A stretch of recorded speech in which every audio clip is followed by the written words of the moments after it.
Good evening, everybody. Part of the fun of using the gavel is lets Marilyn jump out of her skin each time when we do that. So it's always fun to make sure everybody is awake tonight. Welcome.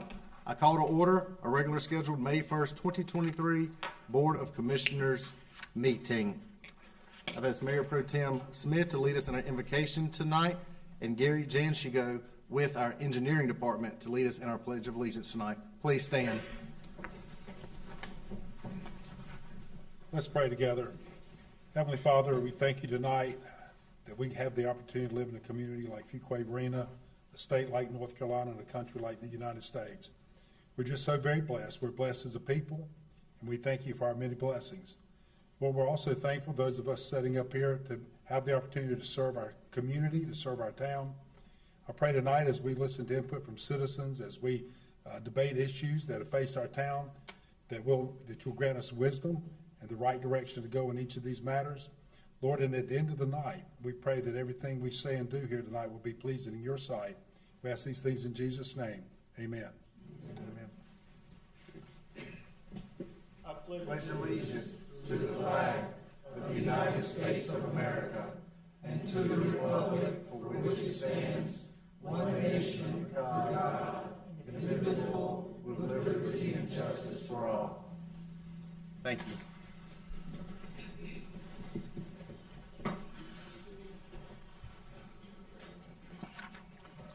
John, welcome. Meeting protocol. At this time, I ask Town Manager Mitchell to review the meeting protocol for public participation as it relates to this meeting. Adam, good evening. Good evening, Mayor. Good evening, board members. Tonight's town board meeting is both in person and live streamed on the town's YouTube channel and Facebook page. Tonight's meeting contains a public comment period and 4 scheduled public hearings. The public is invited to comment in person. When it is the appropriate time, Mayor Massengill will call on those wishing to address the town board. All attendees that have appeared in person to address the town board during the public comment period should provide your name and address on the registration sheet by the podium prior to the public comment period beginning. We ask all those wishing to address the town board either during the public comment period or a scheduled public hearing to begin their comments by clearly stating their name and address for the public record.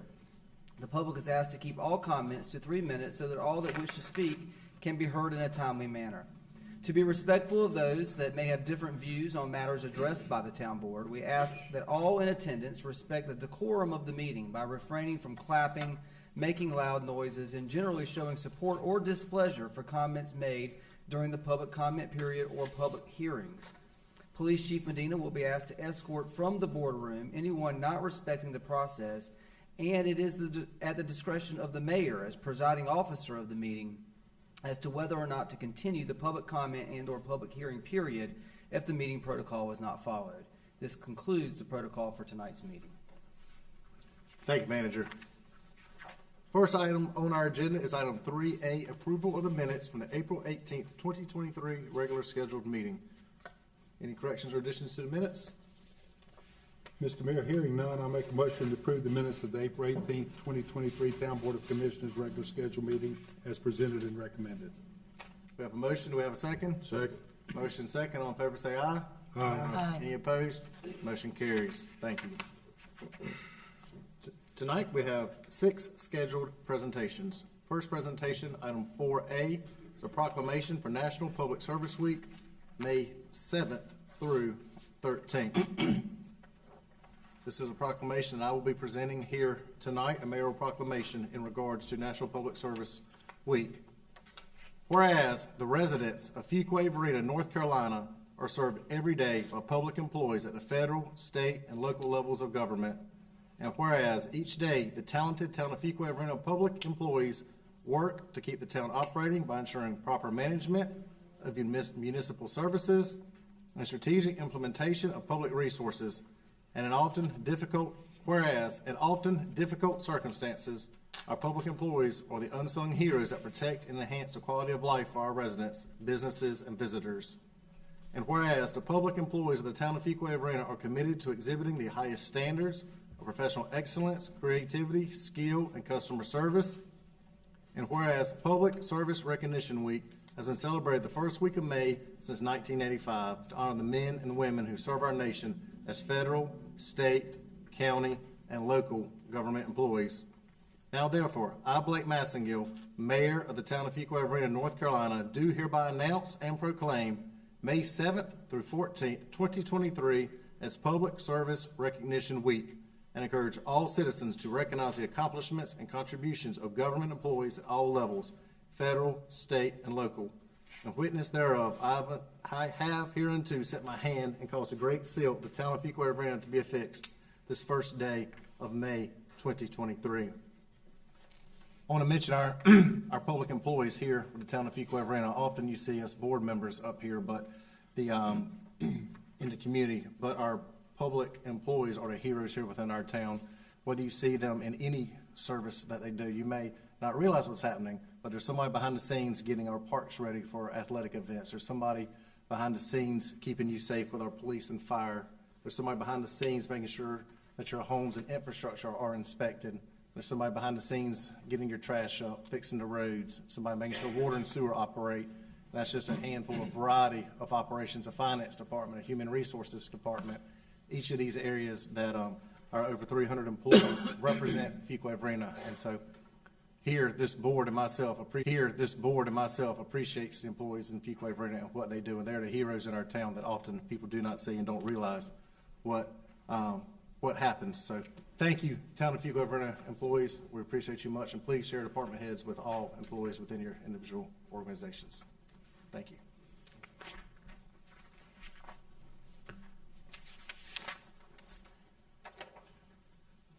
I have another proclamation that I'm going to make tonight, and this is for National Police Week. National Police Week is in May 11th through 17th, 2023. This proclamation is as follows. Whereas National Police Week is observed every May to honor the service and sacrifices of those law enforcement officers killed in the line of duty while protecting our communities and safeguarding our democracy. And whereas there are more than 800,000 law enforcement officers serving in communities across the United States, including the 64 sworn Fuquay-Varina officers serving our town. And whereas since the first recorded death in 1786, more than 23,785 law enforcement officers in the United States have made the ultimate sacrifice and lost their lives in the line of duty. And whereas the names of these dedicated public servants are engraved on the walls of the National Law Enforcement Officers Memorial in Washington, D.C. And whereas 556 new names of fallen heroes are being added to the National Law Enforcement Officers Memorial this spring, including 224 officers killed in 2022 and 332 officers killed in previous years, for those whose stories of sacrifice have been lost to history until now.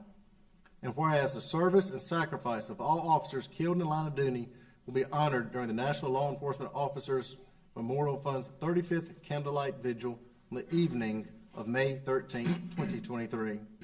And whereas May 15th is designated as Peace Officers Memorial Day in honor of all fallen officers and their families, and U.S. flags should be flown at half-staff. Now therefore be it resolved that I, Blake Massengill, Mayor of the town of Fuquay-Varina, North Carolina, do hereby proclaim May 11th through 17th, 2023 is National Police Week in the town of Fuquay-Varina, and publicly salute the service of law enforcement officers in our community and all communities across the nation. And witness whereof, I have hereunto set my hand and caused a great seal of the town of Fuquay-Varina to be affixed this first day of May 2023. We have an incredible police department here in Fuquay-Varina. For those of you that may not realize, Fuquay-Varina continually gets ranked as a top place, not only in Wake County in North Carolina, but in America to live. And that's because of these fine men and women in our police department that keep us safe here in Fuquay-Varina. You may think sometimes that your only interaction is when you see a police officer on the road, but you may not realize what they're doing for crime prevention behind the scenes and helping us in Fuquay-Varina avoid a lot of crime here. So, Chief, captains that are in the back, thank y'all very much for what you do in your entire department here in Fuquay-Varina. Citizens of Fuquay-Varina support you and appreciate you, and this board up here supports you and appreciates you. If you would please share that with all officers within your department.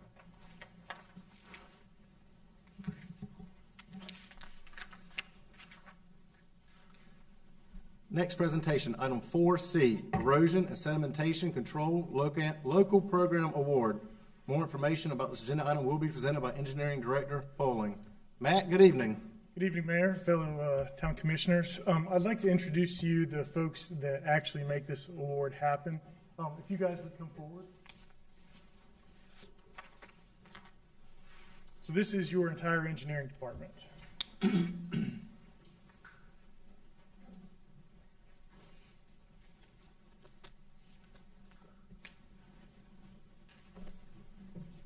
So we have Billy Holman, Charles Phillips, Asa Utterback, Jennifer Mitchell, Hannah Shaw, Cody Simonson, Gary Janshigo, and Derek Wells. And so the town of Fuquay-Varina staff was recently nominated for the Erosion Sedimentation Control Local Program Award. The other three nominations were the city of Charlotte, the other two were the city of Charlotte and Chatham County. Our program evaluation period was from the spring of 2022 to the spring of 2023. This comes out of 50 total local programs across the state. And we are considered a large local program because we contribute 5 FTEs versus, I guess the minimum is 3 to qualify for a large local program award. And so I want to take a moment to talk about how these individuals are protecting the environment and the natural resources within the town of Fuquay-Varina. Sediment is the #1 pollutant in lakes and streams within the United States. The town's erosion and sedimentation control program began in 2018, and there are a couple of things I'd like to point out.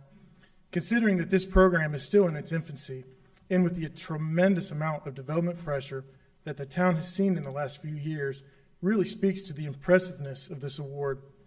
From the program's administration to plan review to guidance provided to the development community in the field, these individuals take a very proactive approach to help guide construction activities into compliance. Quite often, enforcement is avoided because of the continuous presence of our field staff and their ability to identify problems, engage contractors, and work with them to correct any issues before they become problematic. Another example of this department's proactiveness is displayed through our education and public involvement efforts, which include employee litter sweeps, lunch and learns for developers, educational videos explaining the importance of being a good environmental stewards. To be nominated for this award alongside much larger municipalities who have been in existence for several decades really speaks to the knowledge and the work ethic of this department. These individuals standing beside me deserve all the credit and the praise. Every day, they come to work and showcase their love, joy, peace, patience, kindness, goodness, faithfulness, self-control, and humility with each work task. They lead by example and with a team mentality, and I continue to learn from them each and every single day. This department shares in each other's highs, and we pick each other up in our lows. We are truly family. It is an honor and a privilege for me to be standing beside them and sharing this recognition. Rest assured that the engineering department is doing everything in its power to protect the environment and the natural resources within the town of Fuquay-Varina.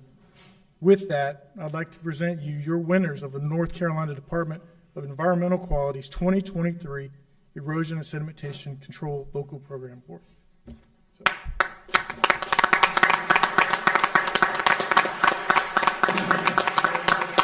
And Howard made it. It's his date night. It's not a night without Howard. Matt, first of all, let me tell you and your entire staff, congratulations. I mean, when you simply talk about competing against the city of Charlotte or Chatham County, which are two much larger areas than the town of Fuquay-Varina, you can compete against them. When I talk about larger areas, the amount of staff and resources that they have right there. So it's incredible that your staff's competing with them and winning this award right here. And it's important. This is one of those things that our citizens realize with water quality in our community and runoff, and preventing runoff, and your team works very, very hard in regards to that. So thank you all, from every one of y'all in your department, working hard for this important area here in our town. You let everybody come up. Yeah. Okay. Shake everybody's hand with the picture. Everybody's hand with the picture. Thanks. Thank you. Thank you. Matt messed up the rotation. Yeah,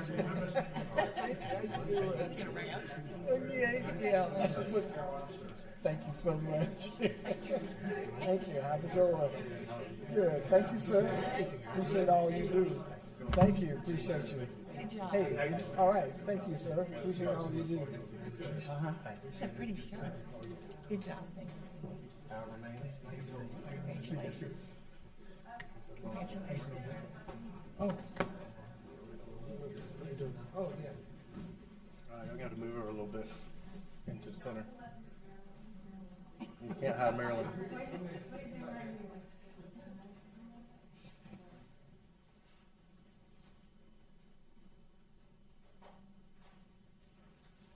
Thank y'all. Thank you.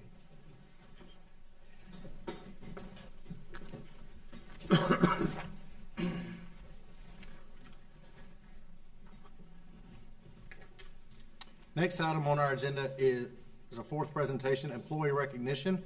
More information about this agenda item will be presented by Manager Mitchell. Manager? Thank you, Mayor. I'd just like to briefly introduce Mr. Kevin Tingen. He is an instructor and developer with the North Carolina Justice Academy, the North Carolina Justice Academy Leadership Certification Program, and the North Carolina Justice Academy Leadership Institute, and he has something to present this evening. First of all, thank you, Mayor, Mr. Mitchell, and Board of Commissioners for allowing me to be here. As Mr. Mitchell said, I had the distinct privilege of overseeing the Leadership Certificate Program through the North Carolina Justice Academy. Of course, the Academy oversees the training for law enforcement throughout this state, with over 35,000 municipal officers and countless deputies and corrections officers as well. And Fuquay is no exception to that.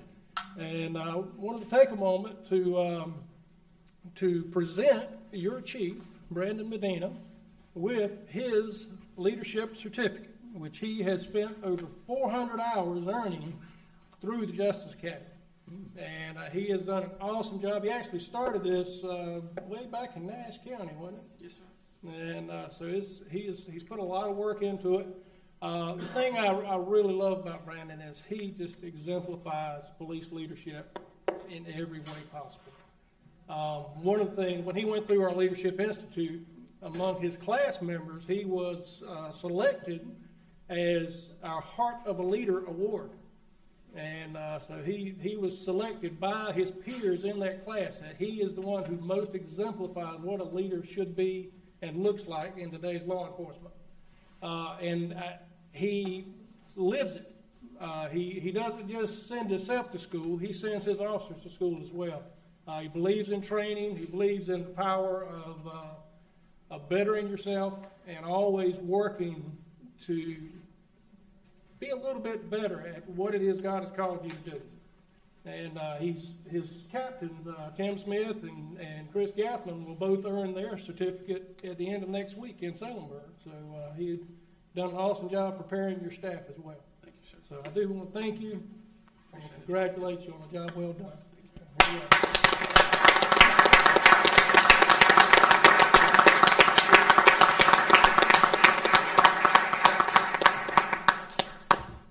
I have a 35-minute speech, but I'm going to narrow it down to 2 minutes. I definitely appreciate Mr. Kevin Tingen. He's been a lighthouse for me in my development, so definitely appreciate everything that he and his staff have done in developing not only me, but other supervisors that are up and coming in our department. But definitely thank you for this. Chief, you've done an incredible job being here. You've been here just over a year. Your anniversary was not too long ago. You and me were talking about that when it was. And so thank you for continuing your training and continuing this right here. You could have quit the program and not continued, and you did not choose to do that. So thank you. I know you've had some distance to travel, some for it. And you've done a great job in our department here with our men and women. And we're proud of you, and thank you for continuing your education right here. This whole board has been very supportive of education for our employees and what the police department and all departments have done. But thank you, Chief, very much. We're very proud of you. Yes, sir.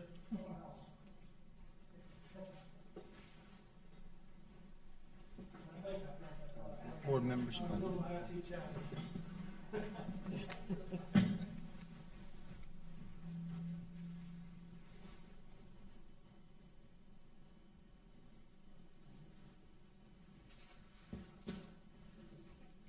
side.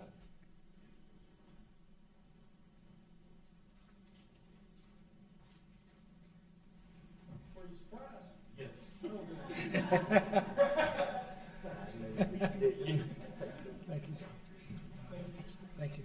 Thank you, appreciate it.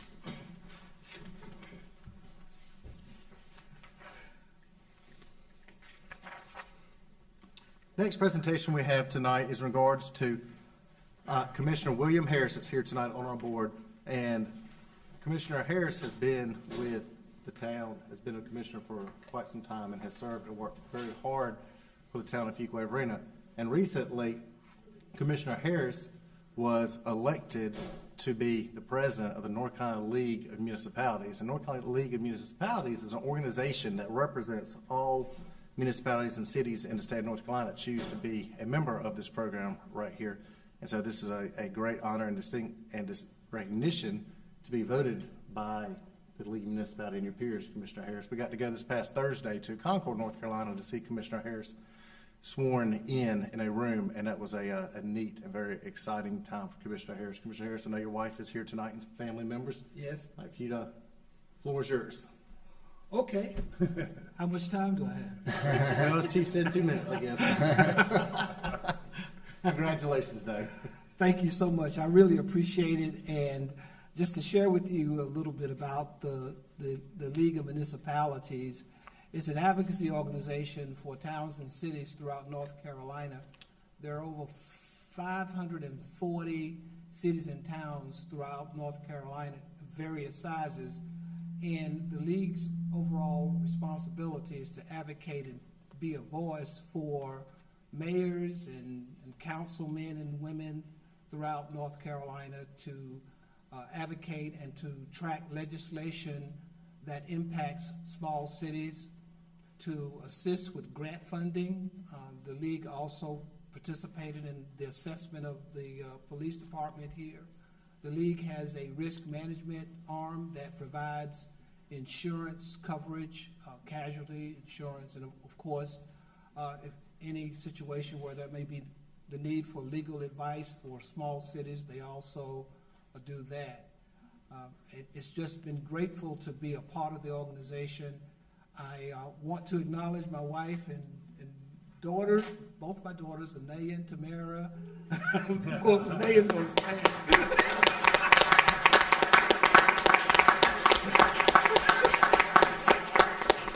My wife Nita and my daughter Tamara. So I appreciate the recognition.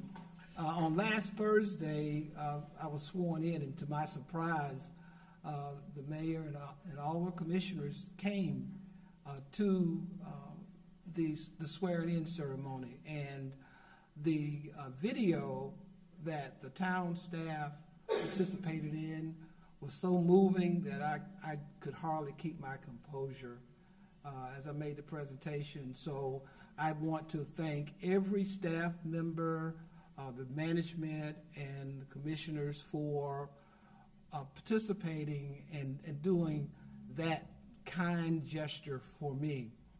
You know, when I was asked to be a commissioner several years ago, to sum up what I was instructed to do was what my father used to tell me he was encouraged to do when he got out of the military in World War II, and he was caddying golf in Pinehurst.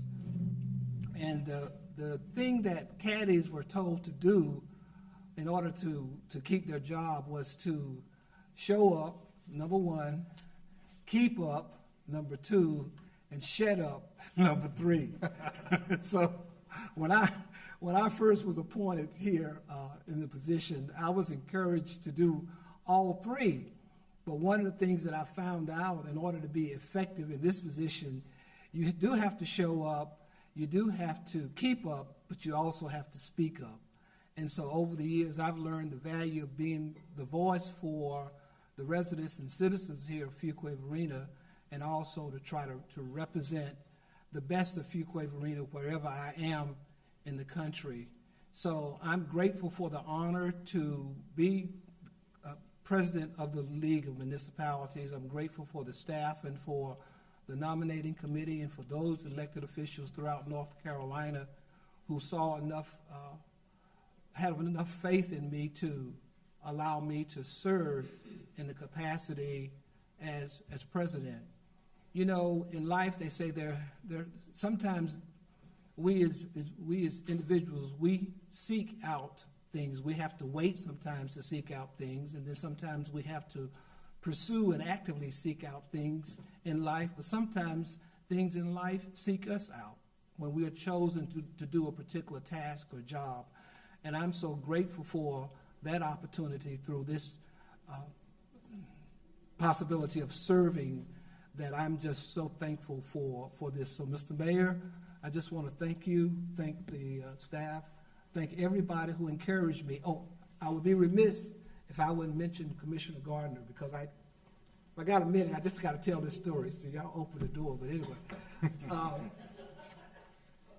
my first attempt to get on the board, the league board, I was in Greenville, and Commissioner Gardner was attending the conference as well, and I had applied, and in order to get on the board, you have to do a brief presentation. And as I was making the presentation, Commissioner Gardner walked in and she said, well, what we have to do, we have to help you with that league and to get on the league and to work. So where I am now is a result of a lot of people, town manager speaking up for me, the former mayor advocating for me. A lot of people here in Fuquay-Varina advocated that I might have this opportunity. And I'm so ever grateful for everyone who contributed any part to my taking on this task. So thank you all very much. Thank you, Mr. Mayor. Thank you, Commissioner Harris. Congratulations. Thank you. Final presentation tonight, item 4F, fiscal year 24 operating budget and 5-year operating and capital plan presentation. More information about the agenda item will be presented by Town Manager Mitchell. Adam?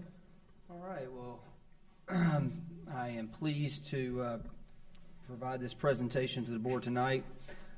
Back in April, we had a budget workshop meeting that was, 4 hours, maybe a little bit longer than 4 hours, where we dove deep into the fiscal year 24 draft budget and 5-year plan, both for the general fund and for the enterprise utility fund. And as in historic times, what I would do is make a formal presentation of the budget once given feedback from the board at the budget workshop at a May meeting in advance of a future public hearing and eventual consideration and adoption by the board. So that's what I'm here to do tonight. Last year, I gave a similar presentation to the budget workshop. So we spent at this meeting roughly 2.5, 3 hours going through the details so that the board would understand and the public would understand. I've got a different plan tonight to give both you as board members and the public a reprieve from that, which I think will be exciting, a new way to explain the budget process and a more concise way to explain the budget and 5-year plan, as well as provide an opportunity for that new way of presenting this to be available to the public on our website for the next 30 plus days until our June 5th town board meeting. So with that said, I just again remind the board that on April 17th, you received the presentation from me. There have been 2 changes to the recommended budget, the final recommended budget, since the work session. The first being the recommended budget reflects 2 additional police officers, and in addition to that, and that came at the direction of the board at the workshop, and in addition to that, a solid waste monthly fee increase of $1 since the work session. And we can talk more about that if the board desires to as we go through this presentation. The town board will be, at the end of this presentation, asked to take action to schedule a budget public hearing for May 16th as required by North Carolina general statute. And between tonight or tomorrow, May 2nd and May 16th, we will have the Let's Talk FV public input platform available for the public to give any input or additional feedback before the public hearing on May 16th. So that will be available. And in addition, between May 16th and June 5th, if any of the public wishes to make any informal input or feedback to the town board, they can do that as well. We will, again, the public hearing is being recommended to be scheduled for May 16th, and then the town board asked to consider the budget 2 weeks later at the first meeting in June. Just in a moment, I'm going to present to you a budget video to you and the public that will explain the fiscal year 24 budget. But just to give some brief highlights, the theme of the budget this year is investing in our future. The general fund is a $57.4 million budget. It is built on the philosophy of coinciding with the town's strategic plan, its core values, and the objectives and goals identified in the strategic plan, and as discussed in length at our town board retreat. There are 21 new full-time positions recommended in this budget across various departments, which we discussed in detail at our budget work session. In addition, this budget includes $5.4 million in capital equipment, $17.2 million in various capital and special projects, debt service in the general fund of just north of $5.2 million. The enterprise fund, operating fund, is $22.9 million, and notably it includes close to $278 million of capital projects, primarily surrounded around water and wastewater capacity. So with that said, I would make sure to draw your attention to the budget message that was included in the budget materials. That budget message, roughly 18 or so pages, provides an executive summary of what is a rather large budget. And so you really can find pretty much anything you need to understand with the budget through those 18 pages, as well as charts and graphs that help explain trends and growth patterns for the town. And I would, at this point, just ask Scott to tee up the budget video for fiscal year 24. Before you hit play, though, I do, because I will forget, I want to recognize Joanne Crabtree, our finance director. I especially want to recognize Katie Lum, our budget and fiscal strategy manager, who spent countless hours on helping management and staff develop this budget for you this evening and for the public this evening. I want to recognize our management team and all of our department directors. They all played a significant and substantial role. But then, of course, it starts with you as elected officials, setting the tone, creating the vision, establishing the strategic focus for where we are to go next year and beyond. So I want to thank you all for your input and guidance in this process. Scott? As one of the most desirable places to live in North Carolina, residents and businesses continue to choose Fuquay-Varina to live, work, and raise their families. To support our expanding community, this year's budget provides the necessary funding to strengthen current priorities and create new opportunities to invest in our future. The town manager's recommended fiscal year 2024 budget was developed with input from citizens, town staff, and the town board's strategic plan to continue to create a bright future, one residents will be excited to be a part of. The proposed general fund budget of $57 million with additional investments in the capital projects and enterprise fund maintains the outstanding service that sets Fuquay-Varina apart, while also advancing unprecedented investments in water, wastewater, and transportation infrastructure to promote quality of life and secure the town's future prosperity. Fuquay-Varina is excited to make investments across our water and sewer system to ensure that the town has a reliable supply of clean drinking water as our community continues to grow. The budget funds $344 million in capital improvement projects that our Public Utilities Department is accomplishing in partnership with others to build a regional Sanford water treatment plant and conveyance line, expand the Northern Harnett County wastewater treatment plant, and expand the town's Terrible Creek wastewater treatment plant. To cover the cost of these historic investments, residents will see a 20% water and sewer base and volumetric rate increase, and developers will see a similar system development fee increase in the recommended budget. Investing in our future includes transportation projects. Last year, 6 road and 3 sidewalk projects were designed, and all will be in progress by the end of the calendar year. These improvements include several intersection improvements, lane widening projects, and pedestrian safety upgrades. In addition, improvements to 7 new road intersection projects will be designed in this fiscal budget, with construction occurring over the next 2 years. These investments will improve mobility in our community for years to come. As the budget improves our ability to travel within our community, it also ensures Fuquay-Varina remains one of the safest towns in North Carolina by including funds for new police officers and equipment, a police telecommunicator and accreditation specialist to address workload growth and maintain community safety. We're also opening Fire Station 4 to improve response time and better serve the community. To improve the reliability and performance of the workhorses of our fire system, the fire engines, the recommended budget includes funding to replace all 4 aging fire engines through installment financing. The fire department apparatus plan will replace engines on a 7-year replacement cycle, significantly reducing the expense and downtime required for major fire engine repairs. This action will allow fire engines to remain in service to meet the needs of our residents. In 2021, voters approved a Parks and Recreation bond, and were told a 4.5-cent tax rate increase for residents would allow the town to expand the quality of life programming and facilities available to residents by constructing and opening Community Center North.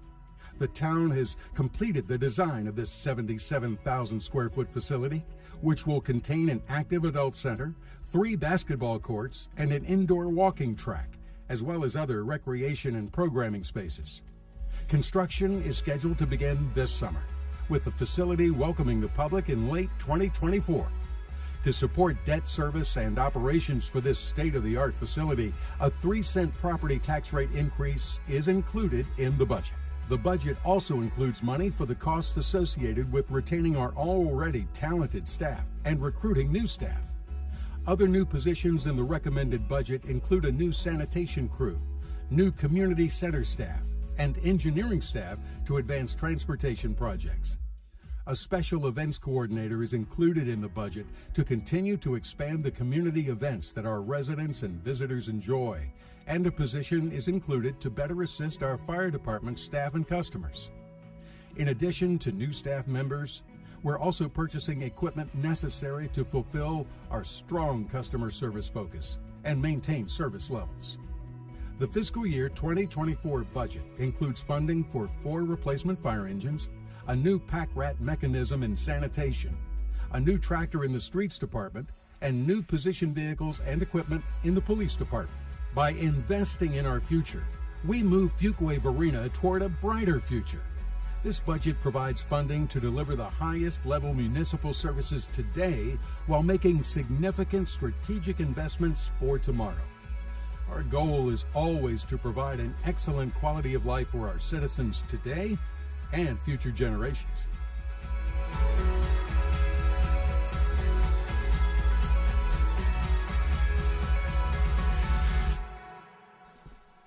All right, so hopefully this is the preferred method for me giving the formal budget presentation rather than a 3-hour deep dive into the numbers. I will just reiterate that what the video said at the end, the budget document, complete budget document, and this budget video will be available on our town website for public review and inspection. We will continue to have Let's Talk FV available for public input through May 16th. The recommendation tonight is for the town board to schedule a public hearing on the town of Fuquay-Varina fiscal year 24 budget for May 16th, with the consideration of adoption happening 2 weeks later at the June 5th town board meeting. I'm happy to answer any questions that the town board may have. Thank you, Manager. We've had several public input sessions leading up today to form this budget right here, and now's the time for and also including our public workshop when you presented the budget, full budget details of that time. And as you mentioned a minute ago, anyone in the public that's listening here or online or watching later, go online and you have full details of the budget and all information's there with every position, all finance and everything in regards to that. One thing I want to mention is that you mentioned on the Parks and Rec bond that was approved 2 years ago, the 4.5 cents tax increase, and your proposed budget shows less than 3 that. cents, There's a that's 3 correct. cents tax. So the voters approved 4.5 cents, and you're getting by doing 3 cents. So That's correct. that's a third less, and the savings right there. So I think that's excellent right there, looking at for that. But all information is there on the website for more information. Sometimes in the past, it was multiple meetings where the same thing was presented, and as Adam mentioned, it took 2 to 3 hours for presentation, and often it was not, we don't feel that to be as valuable to the public as this method is. Right here. So hopefully that's And I also a good just part want to too. recognize and thank Susan Weiss, our communications director. She had a big part in collaborating with Amazing Studios, our consultant, and our team here internally to develop this budget video. So I want to recognize her and thank her for her hard work as well. Susan, thank you. The video did turn out great. Thank you for working with those creators right there. And obviously, without an excellent finance department, you wouldn't have anything to put together for a budget right there. So, Katie and Joanne, thank y'all very much for your time in regards to this right here, and all staff that was involved with it. Any questions by board members? If not, we'll entertain a motion. Mr. Mayor, I move that we schedule a public hearing on the town of Fuquay-Varina fiscal year 2024 budget for May 16th, 2022. And I'm Have a sorry, motion? that should be 2023. I'm sorry, that was an error on our part. 3. Sometimes we're still living in 2022. We have a motion. Do we have a second? Second. Motion second. All in favor say aye. Aye. Any opposed? Motion carries. Thank you. Thank you. Next item on our agenda is the public comment period. At this time, the town clerk will call on individuals that are in attendance and have registered to address the town board prior to the meeting. The public comment period is a time for the public to address the town board about any matter that is not the subject of a scheduled public hearing. If it's a scheduled public hearing, please save your comments for that time. Those speaking are asked to begin by clearly stating your name and address for the public record. Please limit your comments to 3 minutes in order that all who wish to speak may be heard in a timely manner. Rose, do you have anybody signed up? Yes, we do. Kathy Marshall. Kathy, welcome.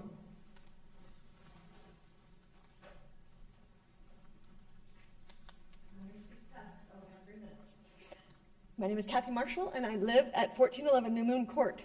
My husband and I moved here almost 9 years ago in August of 2014 with 5 of our 6 children. We chose Fuquay-Varina and our home and neighborhood over many other towns in the area. We love our quiet cul-de-sac. Now it seems you are most likely going to take that away from us in the name of progress. We wonder why other options for a connector road are not available that do not destroy town-designated neighborhoods. It is not appropriate to ignore the concern just because the decision does not involve your neighborhood. The town approved our neighborhood years ago, and now you want to change that. You plead innocence on this because you were not the decision makers back then. This is passing the buck. As to the officials' response to this, I've heard the excuse from the mayor and others that you have no say in this. It's up to the NCDOT. You, as city officials of Fuquay-Varina, do have a vote in 2 weeks on this matter, so it looks like the city does have a say after all.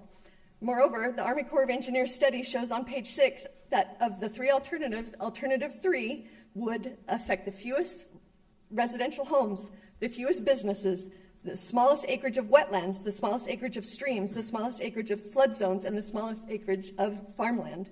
I know the owners of the land on either side of Products Road who don't even live in our state don't want to lose their land either, and they argue that the businesses are lined up to come in there. I've been here for almost 9 years, and Products Road has been finished for several years now, and if businesses were lined up to go in there, they would have done so already.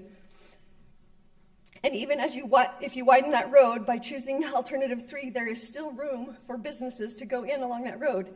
It took 4 years for the empty Harris Teeter space to be used for something else, and there are many other places that businesses can go in on along Judd Parkway or elsewhere. I attended a town planning meeting years ago, and one of the ways to relieve road congestion was to expand Broad Street past Sunset Lake Road. That has never happened. You've reconfigured Sunset, Purfoy, and Main Street over and over, and it's still a mess. Why make Sunset Lake Road a further mess by having 4 stoplights in under half a mile? Widening Products Roads makes more sense than to not mess with homes, farms, wetlands, and so on. The consequences of the alternative being considered are not just the 5 homes in the New Moon cul-de-sac that it would affect. It affects the homes and farms off Judd before you get to Smith Farms. It affects the original Smith Farm, which has goats, that sits just behind my home off of Sunset Lake Road. It's others' homes on Sunset Lake Road as well, and those that are not in the Smith Farms neighborhood. It's the Kern's beautiful home. It's the Stewardship Forest and homes in the Miller Creek area that will then have a busy road and noise right by. People chose these areas as they were, not, and now you want to take all that away. Practically and consequentially, Alternative 3, as summarized by the Army Corps of Engineers and public opinion, saves more homes, farms, and the environment and creates the modest distribution of traffic patterns better than the congestion that would be maintained if under the other alternatives. Let wisdom and practicality guide this decision and avoid the folly of not choosing Alternative 3. Thank you, ma'am. Rose, you have next? Kelly Harrell. Kelly, come on up.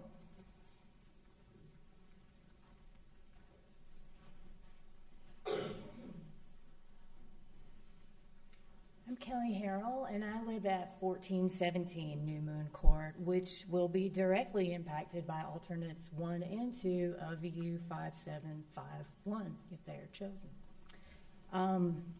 I've spoken your language. I have attended all the meetings virtually about that road project. I have watched all the videos, read the website, read the wildlife survey, the public comments, did the survey, gave fair feedback on all of the alts.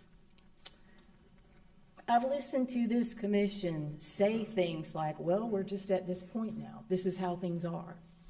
I've heard you say, these are just the preliminaries. DOT will try to minimize the damage to your homes.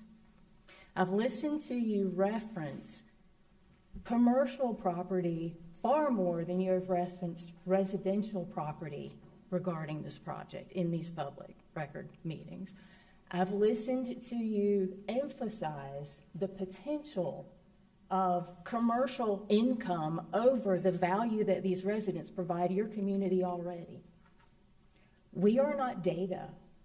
We are more than statistics and philosophy that y'all debate. We are here, we're real, we're residents. We didn't buy property, we don't live somewhere else and we bought property here as an investment. We are the investment.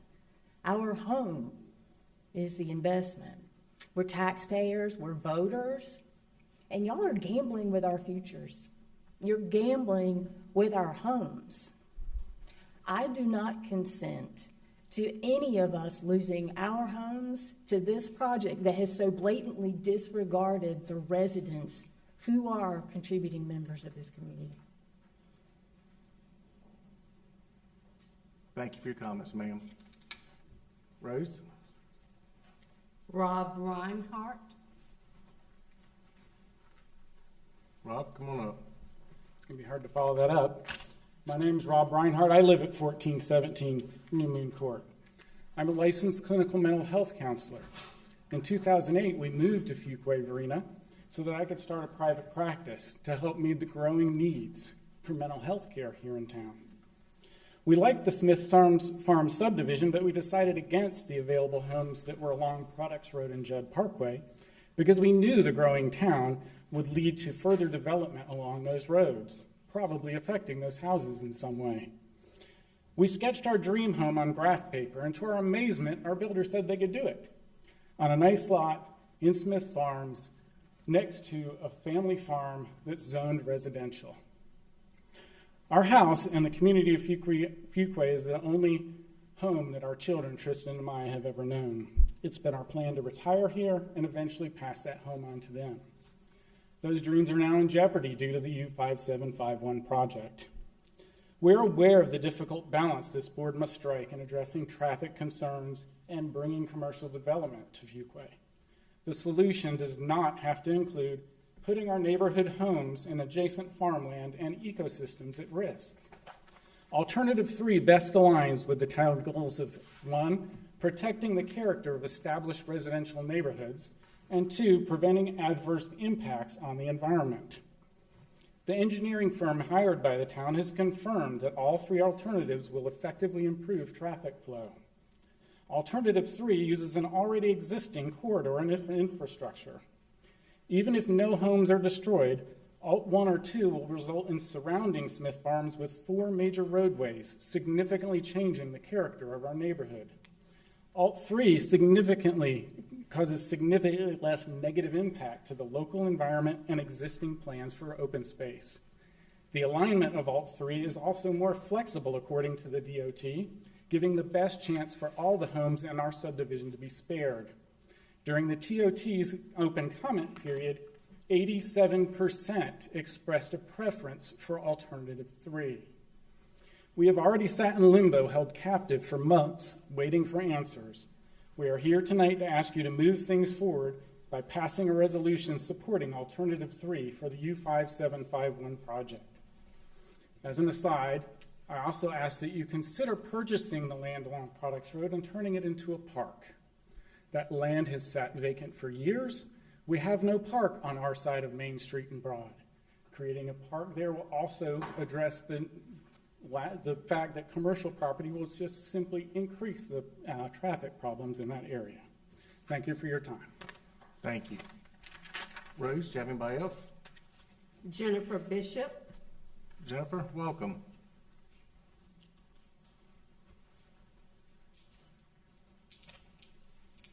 Hi. Jennifer Bishop, 1409 Products Road. I'm also here to, I'm also here to discuss Project U5751. I saw on social media that there is a campaign to lobby to select Alternative 3, and that's me, that's my husband, and that's my son. We are the one family on Products Road that will be affected by Alternative 3. I wanted to let you know that we oppose choosing Alternative 3. I can't tell you what alternative to choose. I don't wish anybody any alternative to be chosen. I want us all to, have a resolution that works for everybody. But I felt like I had to come and let you know that Alternative 3 will affect us. We bought our home 23 years ago. It's the only house we've ever bought, we've ever lived in. We have a 17-year-old son who was born there, and that's the only home he's known. And we also had no plans of leaving. Alternative 3 will greatly affect our quality of life. It will turn our quiet little Products Road into a 4-lane bypass, which will present noise and just be a very different way of life for us. That's about all I got. Thank you. Thank you for your comments, ma'am. Rose? Jessica Wild. Jessica, welcome. Good evening, everyone, members of the board. My name is Jessica Wild, 1401 New Moon Court. I've been a member of the Fuquay-Varina community for 2 days. I moved here on Saturday. My furniture arrives on Wednesday, so I'm camping in my house right now. So you can imagine my surprise when my neighbors, Kathy, sent me a picture of the proposed alternate route for Project U5751. My house is number 1 on the map, listed, so it would disappear. About me, I just retired in August last year from the Air Force, 22 years. Got a remote project management role. I lived in Reston, Virginia, before that, which is a suburb of DC. And I joked with people that I'm retiring, or I'm moving to Fuquay, and it's kind of like the Reston of Raleigh, because it's about 25 minutes from DC, but we have a lot going on, so you really don't have to leave the area, and it's kind of cool. But I was very excited to have this new house, and I've been planning all of, the things that I want to do, because it's going to be my forever home. And I have a farm behind it, this beautiful little farm. Never had that before. Was leaving the rat race of DC to come here and just have like a really peaceful, quiet place. there's a lot that confuses me about that project, specifically, looking at the 3 proposed routes, all of them affect Smith Farm residents and Products Road residents. However, looking north of Alt 2 and 3, there's wide open space. Like I know it's forest and everything, but why is that not even included in the plans? I don't know if that was considered at all, but it seems as though that area could be a straight shot that doesn't affect any home. So I'm very confused as to why that's not an option. And then I've heard that route, the 401 bypass project. I understand that this is trying to alleviate to and from Angier traffic. And my understanding is the 401 bypass, which is coming in and will connect to 540, is going to do just that. And this feels like a very unnecessary project. And I did read your strategic plan for the next, for 2020 to 2024. And I saw innovation appear quite often throughout that. And, just coming from the DC area and Reston being 25 minutes, I think about the fact that I had 66 miles of trails that the neighborhood enjoys. I mean, yes, our HOA fees are a lot more to maintain things like that, but they have bus lines to the metro, to downtown. People can stay in that area and take commuter type transportation. And I don't understand, if you're looking into the future for this growing community, why you're not looking at more strategic options versus just building all of these little tiny bypasses that are destroying neighborhoods and farms. Thank you. Thank you for your comments. Rose? Joycelyn Thomas. Joycelyn, welcome.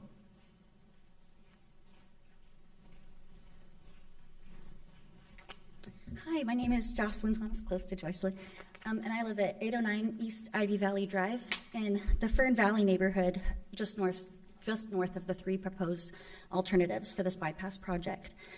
My family and I have lived in the area for about a decade. We moved here for my husband to attend graduate school at Campbell University, and during his time there, we fell in love with the area and decided to stay here to raise our family, which now has 4 children.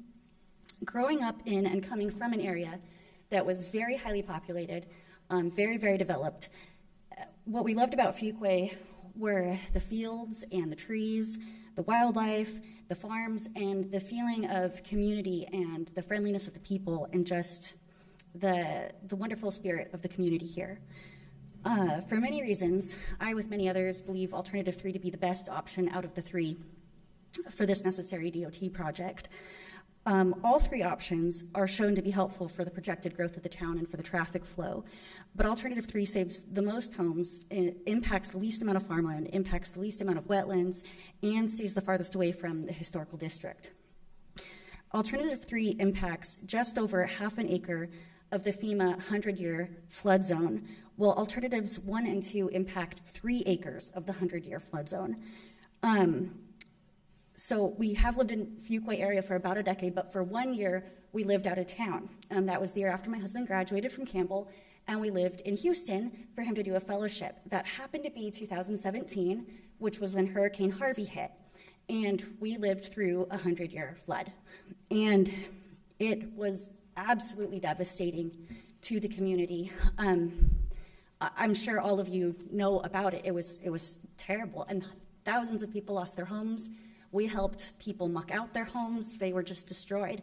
And in great part, that was due to areas being developed without regards to the floodplains or without enough mitigation, taking those into account. So please don't make the same mistakes they did and take the floodplain impacts seriously. Alternative 3 is the best option for minimizing the floodplain impacts. Additionally, I have a bachelor's degree in integrative biology, which is a combination of botany and zoology, and I am a wildlife educator. 8 threatened or endangered species lived within the Alternatives corridor, and of course, none of them would be driven to extinction or anything like that with the project. But looking at the routes, it's very clear that Alternative 3 would be the best for the area's ecosystem. Alternatives 1 and 2 would require a wide swath of trees to be cut down that Alternative 3 would save, and it would alternatives 1 and 2 would disturb habitats along Terrible Creek that alternative 3 would not. Many people here have already spoken on the human impact of all of the different alternatives, and I will leave that to them. But I would ask you to consider alternative 3 as the best option, and thank you for your time. Thank you, ma'am. Rose? That's all we have for public comment sign-up sheet. Okay. Thank you, Rose. Public comment period is now closed. I'll make a couple comments in regards to what was said tonight. First of all options are being considered by this board, alternatives 1, 2, and 3. I myself, nor any of this board has made any official stance on any chosen path, and this board will come together with a resolution on a chosen path at that time. Campo board, which is made up of several different people that vote on that board, is who makes the final decision of where this road goes. Comments are going to make too. All North Carolina and federal laws must be followed regarding to road construction and flooding right here. And our engineering department was recognized earlier tonight, who also plays a large part in road flooding. Fuquay-Varina, we talk about traffic. Fuquay-Varina is not unique to this area, the amount of drive-through traffic we have coming through our town right now.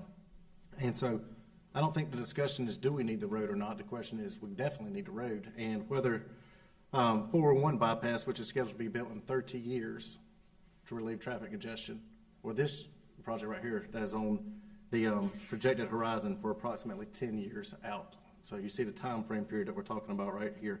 In regards to homes, this is a broad paintbrush stroke that's been laid out by DOT right here. This path will shift. As it shows right now, that's in the study area. Alternative 1 shows 6 Smith Farm homes. Alternative 3 shows 4 Smith Farm homes and 1 Products Road home. So 6 versus 5. Homes are affected on any path. It's a matter of who doesn't want it in their backyard and what path that they prefer to have right here. Professional engineers are the ones that design this road, not this board right here. This board does not design roads. Instead, we tell a general direction of where we see roads to be built right here. And this board takes into consideration what is the best long-term relief for traffic in Fuquay-Varina. What is the best way to move people in and out and around Fuquay-Varina? What's the best thing for overall Fuquay-Varina? One thing I'll tell you that I've said, and I've heard other board members say up here too, is I believe whatever path is chosen is finally designed, that the road takes into account property and where it can be shifted away from property, onto property lines or further away from them to remediate or reduce any homes affected. This whole board supports that right here. Also, fair market value. DOT, who will be making the payment for this land right here, this board supports fair market value payment for it and not rendering somebody's property useless and not being paid a fair price for their property right there. This road has been studied for quite some time now. So I know 2.5 years ago this road was a big topic of discussion. Ma'am that moved in here recently, I hope your realtor and your neighborhood shared with you some information there, because this is all public information that's been out there in regards to this road. Another comment was made about the northern side. Why is it not going through that area right there? Well, that also is a farm area, but also that's a historically preserved land right there. And so their land is in historical preservation, and roads cannot be built through those areas. As much as it may look like a vacant area, it is historically preserved, and so that road will not be built through there. These 3 routes will continue to be studied, and at some point in the future, this board may choose to make a resolution, and Campo will ultimately vote on that at that time in regards to that. You may be aware, because our last meeting had a presentation from DOT and from engineers in regards to it, but no decisions were made at that time. It was simply taken for information, and so I know a couple people came that night and heard the information too. So thank you all for coming tonight. There are no items tabled from previous meetings on our agenda tonight. Our next item on our agenda is a public hearing. First public hearing public hearings are a time for the petitioner to present his or her request and for the public to give input and voice their favor or opposition to the request. If you wish to speak and are physically in attendance, please step forward to the podium one at a time, provide your name and address on the registration log at the podium, and clearly state your name and address for the public record. We ask all those addressing the town board to please limit your comments to 3 minutes in order that all who wish to speak may be heard in a timely manner. She wants to take a brief recess for him. Okay.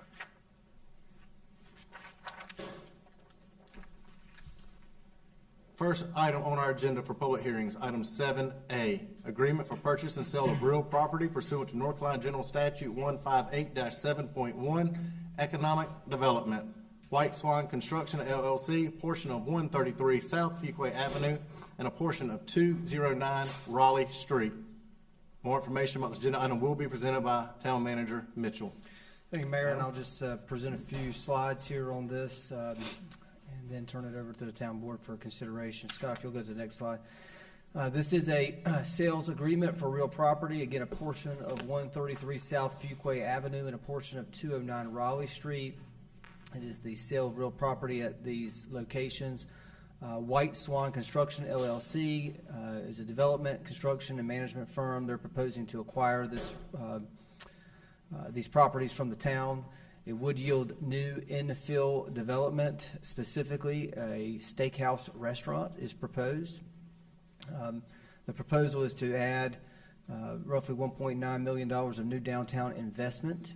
The current tax value on the property is $802,429, and as you know, the properties are currently owned by the town, so there is no property tax collected at this time. The proposal is to create roughly 25 full and part-time employees, and the sale of the property that is proposed is for $740,000 total dollars. I would just note, Scott, if you'll go to the next slide, that the property does not include the purchase of the parking lot. This would be subdivided out in the final agreement as surveyed. And so what you see here highlighted in orange and in blue is what is being proposed for acquisition. The town would retain the parking lot for public parking purposes. Scott, if you'll switch to the next slide.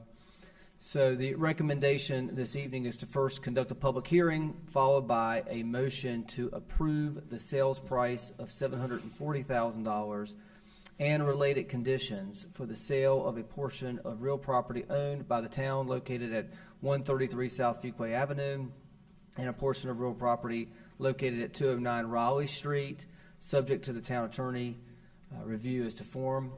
Second, authorize the town manager to execute an agreement for purchase and sale of real property agreement pursuant to North Carolina General Statute 158-7.1, economic development, in the amount of $740,000 for the proposed White Swan Construction LLC downtown commercial restaurant project as presented and recommended, subject to town attorney review as to form.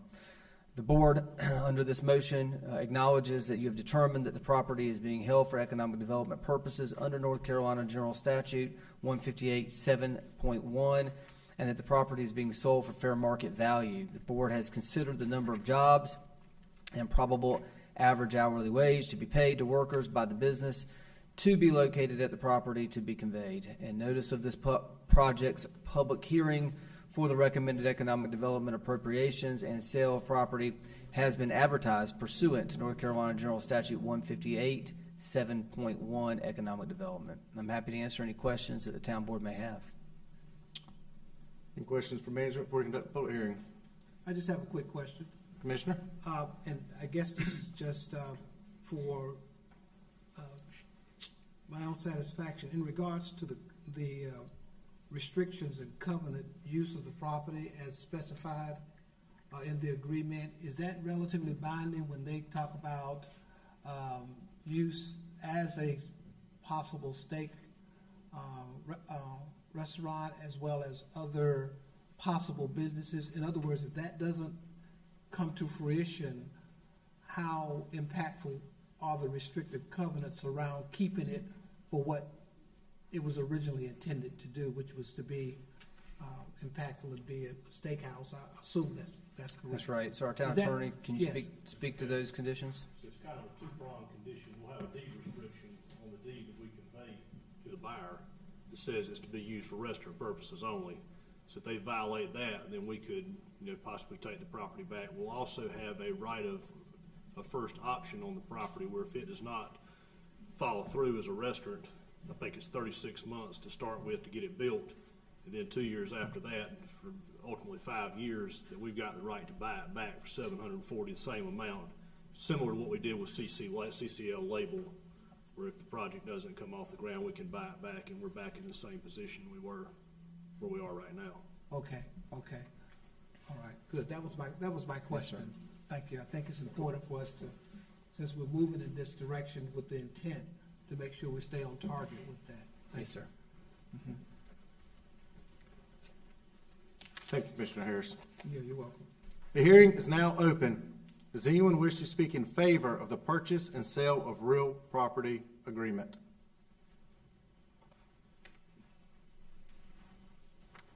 Good evening, Mayor. Good evening, Commissioners.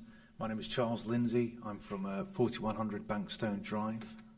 I've been here for 5 years in Fuquay-Varina. I've been working in Harnett County. I have a restaurant in Harnett County, which I'm currently in the process of selling. My wife and I, like everybody that's been here this evening, is very passionate about Fuquay. And with the direction that Fuquay-Varina is going in, it only makes sense for us to try and become part of the legacy that is obviously being built and created by all of you people here. The steakhouse itself, I've worked in this industry, been in the service industry my whole life, and I feel that this could be what I've been training for 39 years. To follow on what Commissioner Harris said a minute ago, I feel like everybody has a calling. I feel like this was potentially mine. You've got an absolutely beautiful building, which is in need of work and help. And I feel like I have the vision to take it to something that we can all be proud of, the town of Fuquay, and create another reason for people to want to come to this amazing town. In a second, Mr. Adult will be giving more details on the specifics with regards to the questions that you had, sir, a minute ago, and the restrictions that we know my wife and I are going to have put on us.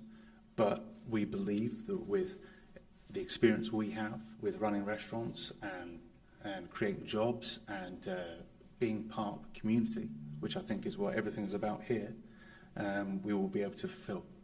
And I appreciate your time. If you've got any questions for me or anything like that you would like me to ask at this time. Okay. Thank you very much, sir. Thank you. Rose, you have anybody else? Oh, excuse me. That's my job to call it out this time. I apologize for that. Does anyone else wish to speak in favor of the purchase and sale of real property agreement? John, good evening. Good evening, Mayor, members of the board. Thank you for this opportunity to speak to you tonight. My name is John Adcock. I'm an attorney with the Adcock Law Firm at 202 East Academy Street, and my firm represents White Swan Construction in regards to this transaction. This transaction is subject of this hearing. This transaction is authorized by the North Carolina General Statutes for economic development purposes. Economic development is a process whereby local governments attempt to support and influence private investment decisions in an effort to increase employment, expand tax base, and raise the standard of living. There are multiple approaches to economic development, including business creation and place-based development. The proposal before you tonight is an effort to continue economic development in downtown Fuquay-Varina, which is a stated policy goal in the town's adopted plans and ordinances. Private investment in downtown is good for the town's residents and businesses. Downtown serves as a good incubator for small businesses, the success of tomorrow. Downtown represents independent businesses which support local families, support local community projects such as teams and schools, and keeps the profits in town. Downtown economic development projects protect property values in surrounding residential neighborhoods. Downtown economic development stimulates the local economy by providing jobs, real estate improvements, and growing the real estate and sales tax base. Downtown is a symbol of community economic health, the partnership between private and the public sector, local quality of life, and local pride. Downtown is the heart of our community. Downtown Fuquay-Varina is experiencing a renaissance in both downtowns, Varina and Fuquay. My client seeks to continue the growth of downtown businesses by offering a culinary experience that is unique to our downtown. Restaurants and culinary experiences are extremely valuable additions to a downtown area. They serve downtown workers and residents as well as attract visitors to the center of our community. They serve both an economic and social role in the community, helping downtowns maintain their role as an important gathering place. As stated in the abstract, my client intends to redevelop the property or improve the property which will include an addition of approximately 1,800 square feet for a kitchen in the rear of the property. Of course, this is all subject to site plan approval by the town. He's proposing approximately 25 new jobs in Fuquay-Varina, which it's anticipated will provide employment for local people, both part-time and full-time. What is proposed, and Commissioner Harris, regarding the covenant, of the use covenant, his intended use is a steakhouse, but it also, the way the contract is drafted, it's intended to focus on a specialty type food being provided, but his intended use is steakhouse. So the covenant that is proposed would say basically, we want a restaurant that has a specialty type food, also serves other types of food along with that, and beverages, but it's intended to be a specific type of use, a restaurant with focusing on a specific food type. Okay, thank you. And my client asked that you approve this, and so we can get the contract signed and move forward. I'd be glad to answer any questions if you have any. Thank you, John. Thank you. Rose, I won't call on you this time.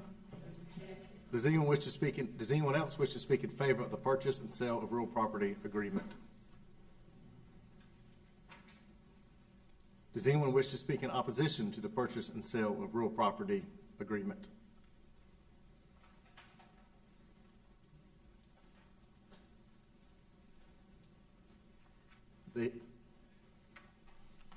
Come forward. I don't really wish to speak, but I need to speak. Okay? I need to say that some people... I know your name, Shirley, but please state it for the Okay, record. my name is Shirley Simmons, and I live at 6365 Rawls Church Road, Fuquay-Varina, which has really nothing to do with what I'm speaking about, because I'm talking about in favor of the museums, as you know. And I'm sorry to say I'm not real easy for me to say this, because it's heartbreaking. I've heard a lot of heartbreak tonight. I also heard that this is going to be a legacy, and we had a legacy. We thought it was an important legacy to preserve our history. We asked that we have the building we're in, and we understood that we might get that if DMV chose to move to the old library. DMV didn't choose to move. We only found that out very recently. And we thought that maybe we could get the one. Our Board of Supporters asked that we have a sort of a long-term lease on it because they could raise more money for the 501 if we had some guarantees. We were told that no decision was going to be made by you on this plan until the generational plan was complete. We tried to pin that down last meeting, and we were told 24. We found at 12 o'clock today that you had done this. And I just feel like somewhere you let down a lot of volunteers. Some of us have worked there since the year 1993. That's by count, if my math is right, about 30 years. You say, well, you don't give us enough time. Think about that. And then we had worked on the getting the museum right. We don't have any place for a person that we can hire, so we can't open more days than people are willing to give. 5 of us gave half a day today down there, 5 of us. That's 15 hours. Think about it, but that's not enough time. We don't give enough. We're not open enough. So I think what I'm really trying to say to you is we've had the feeling that you really don't care if we preserve your history or not. You're glad if we'll do it, if we'll just give you the time and do it like you want us to do it. But we don't really want to support it. And I know a business is nice. I like steak. That'd be fine.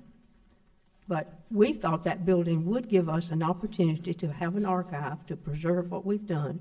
We have just purchased with the help the digital copies of our paper that we have in written copy, but this would save the use of them.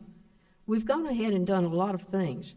We're not saying we're quitting, but we just are out of space, and we don't have any room to hire anybody, and we don't have any room to have any programs that would raise any money that would get us more people coming in.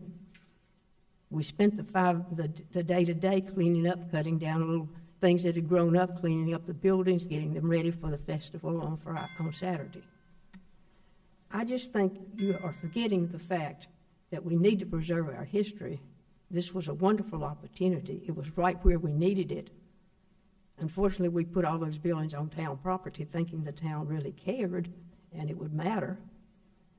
And now we see that you just blithely went right ahead, sold the building, didn't tell us, didn't even mention it, didn't even come to our meetings and tell us. Ask you please do wrap up your thoughts. So I think that I'm just a little bit upset with you, and I don't think it was quite fair for you to have done it like you did it. Thank you, Shirley, for your comments tonight. Thank you. Does anyone else wish to speak in opposition to the purchase and sale of real property agreement?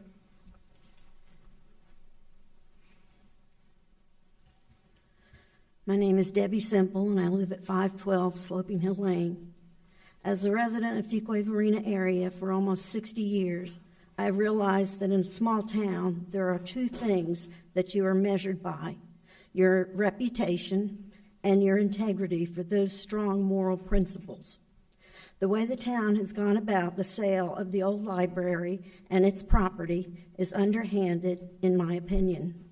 When it comes to dealing with town property, it concerns all of us who live in the area, and we use, and us who live in the area, and we deserve to know what's going on, especially if we have an interest in it, such as the museums, and not be blindsided at the last minute.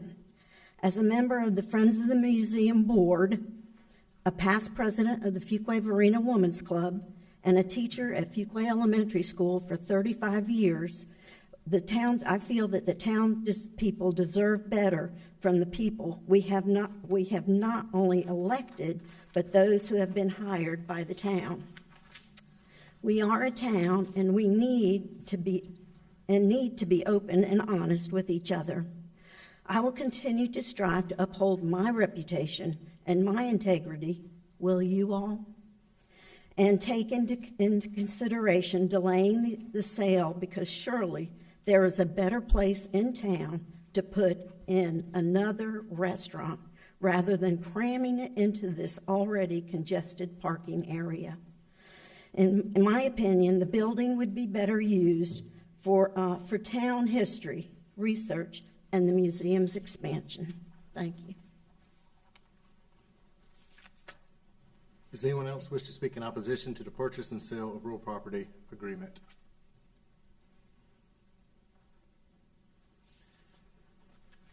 The hearing is now closed. Moving to board discussion and pleasure of the board in a moment. I'm going to make a few comments in regards to the comments that were made tonight by the four individuals that spoke tonight for and against it. First thing is we've talked about this is in no particular order, it's going to jump around a little bit. Public notice was given in regards to this sale of property, which must follow state law on when those times are advertised and when that must be done. And so I know that was followed right there.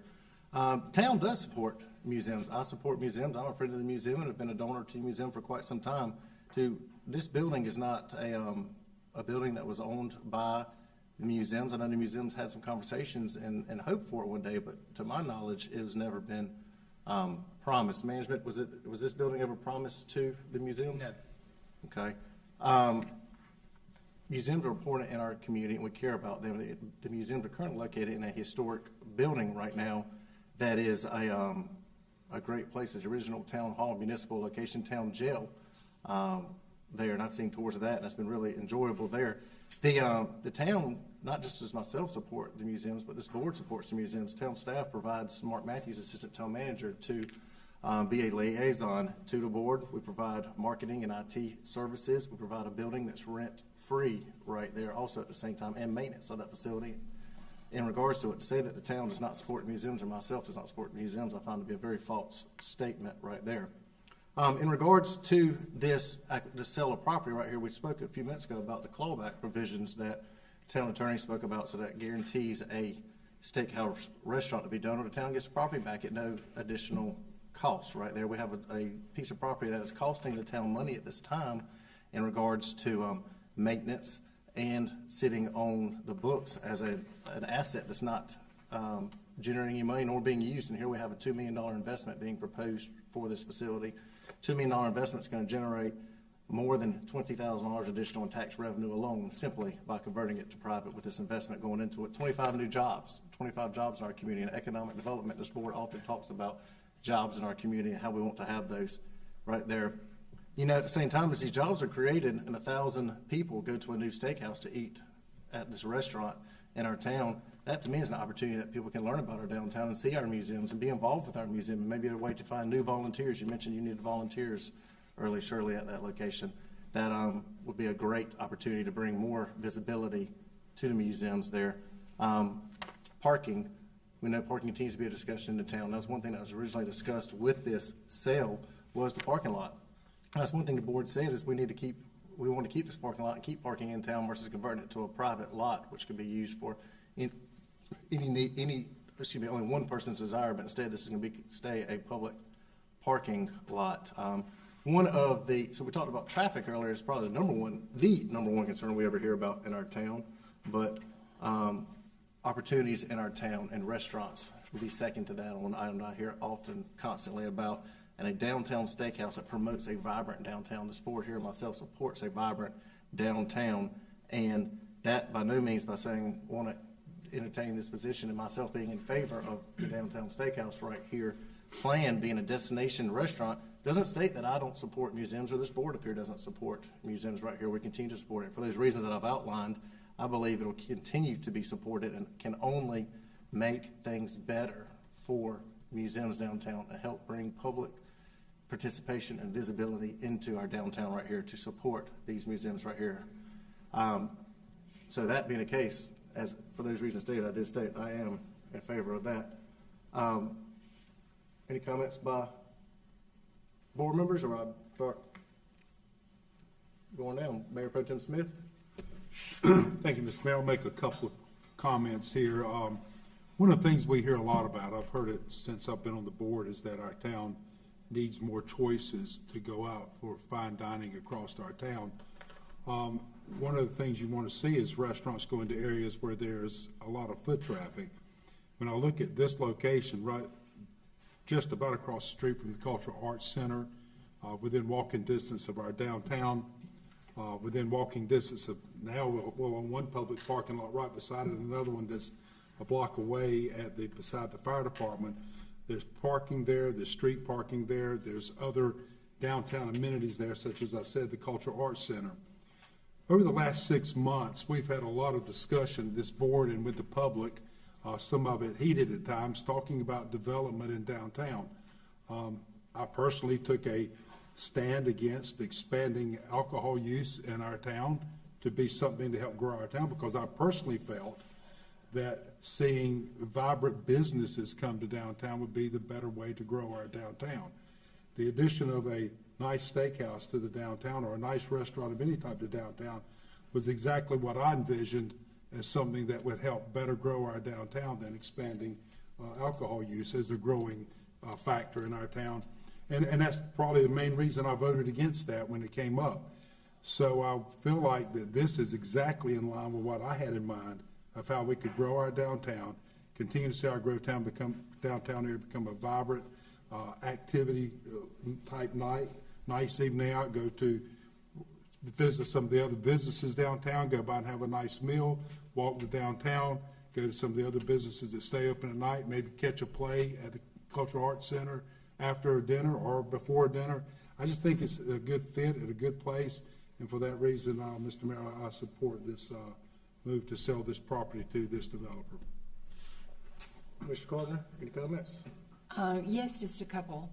I do serve as the town board liaison to the museum board and have enjoyed that position. Sometimes I'm not able to be there for other commitments, but I do support the museums. I feel a little, I understand the feeling of the people who spoke and some who've called me today and commented on this, that you feel you've been misled about what our process was in this. And I, for one, told you, relaying my feeling about this, that there would be we needed to let this process take place during this time that we have the consultation and study going on for a generational plan for our downtown, of which we would hope the museums would be an integral part. I expected it to go that way, but I also am here on this board and I'm privy to other information that many others are not, that sometimes things come up suddenly and opportunities come up suddenly, and they are time sensitive for other things that might come up. I'm sorry that we didn't know that that was a possibility from what was being said, and I apologize for my part in that, because I certainly have said myself that we should wait until the generational plan is complete. With all that being said, I feel much as Commissioner Smith does that this is an economic development opportunity. It is an opportunity to take when the property belongs to the town, there is no tax base for that, and so it is costing the town money and not making the town money. So we have to look at those economic development opportunities. I'm sorry that we weren't aware that that was even a possibility. I don't think you all were, So I apologize for that and for any part that I had in that. But I do feel that this is an opportunity that fills many other needs. We have so many needs, including promotion of our museums and expansion of our museums and helping you find more space and opportunities for being open more hours to the general public, the things that we've been asking for. I understand that that's something I want for this town too, but in this instance, I have changed my mind about what I want for this property, because this is an opportunity that we were also looking for. Many of you have expressed to me the need you see for a better balance between our commercial tax base and our residential tax base, because the commercial tax base pays a lot for the residential tax base because they don't require the services that we have to provide for the residential tax base.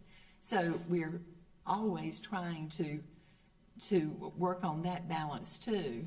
And we've had just a lot of residential development, and we're glad to have growth and glad to have residential development. But we have to look seriously as a town board for the balance of some economic development in the commercial area too, and this gives us something that we've been wanting for our downtown.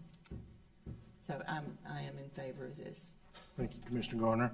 Commissioner Haynes, comments?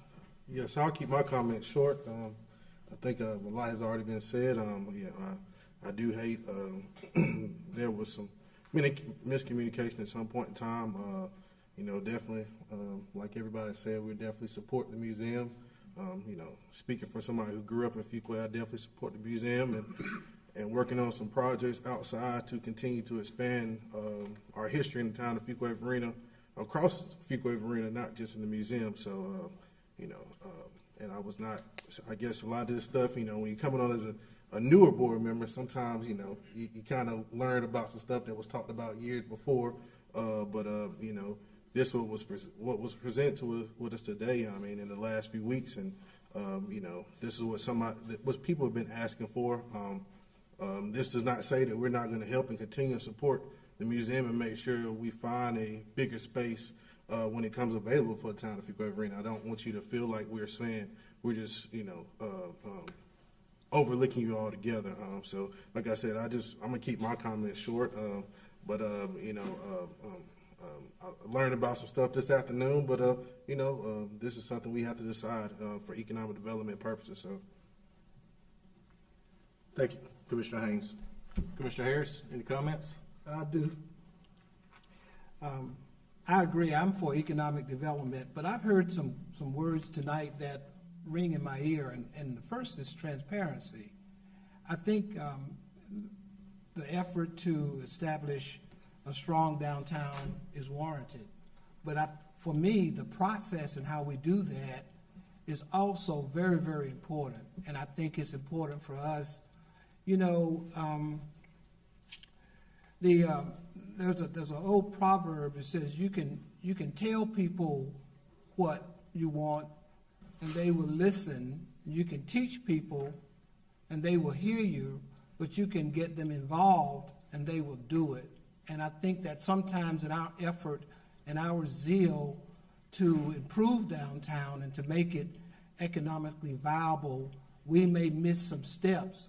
And I think those steps involve our bringing more people into the project and the movement that we're intending.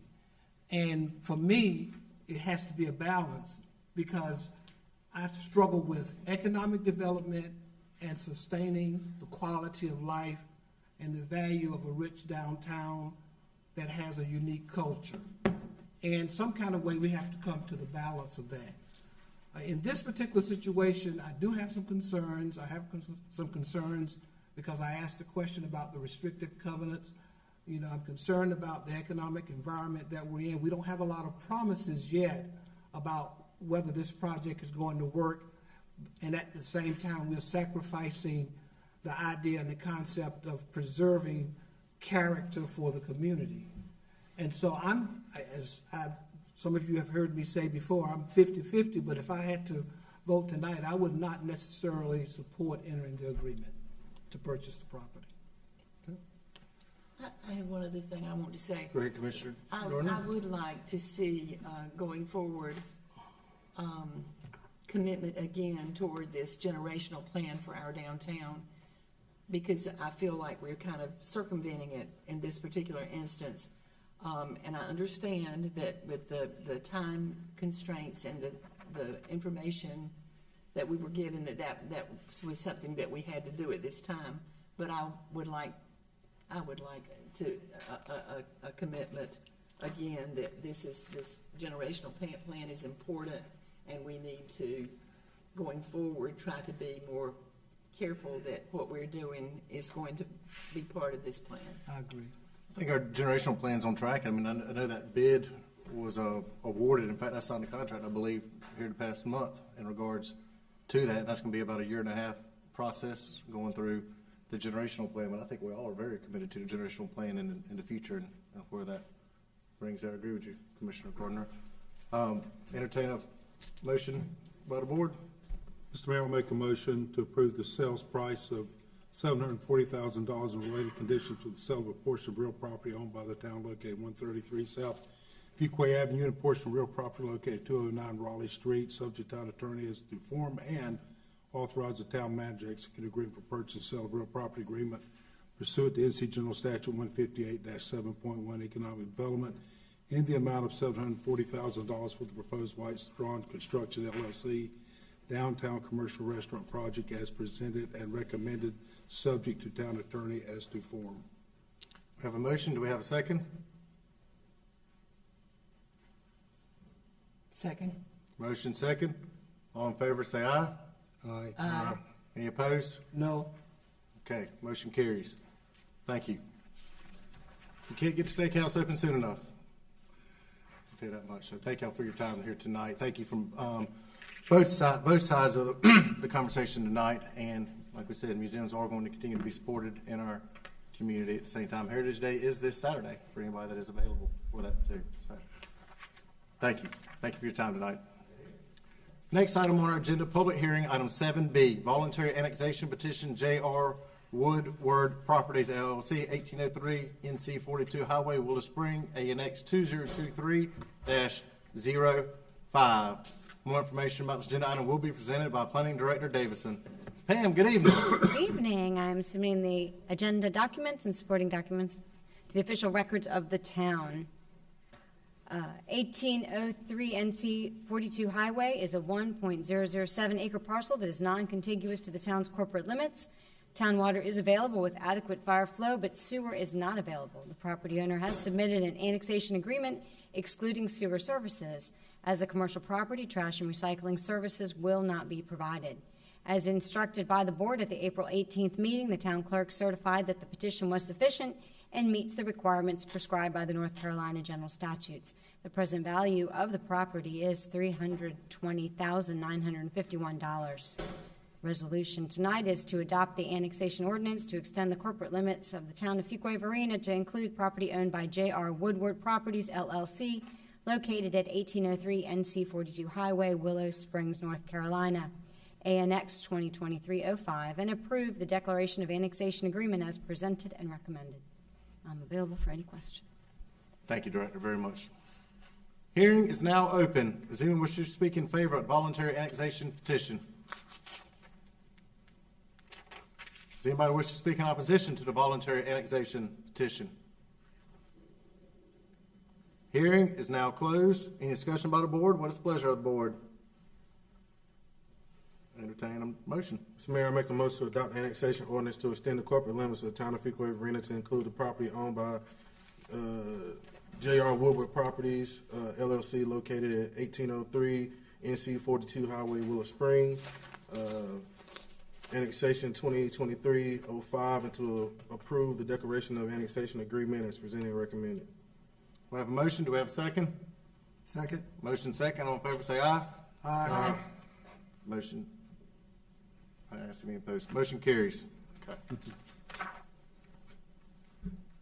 Next time on our agenda, item 7C, voluntary annexation petition, Davison Homes, LLC, 6500 Old Mills Road, Lot 157, ANX-2023-06. More information about this agenda item will be presented by Plan Director Davison. I am supporting the agenda and supporting documents into the official records of the town.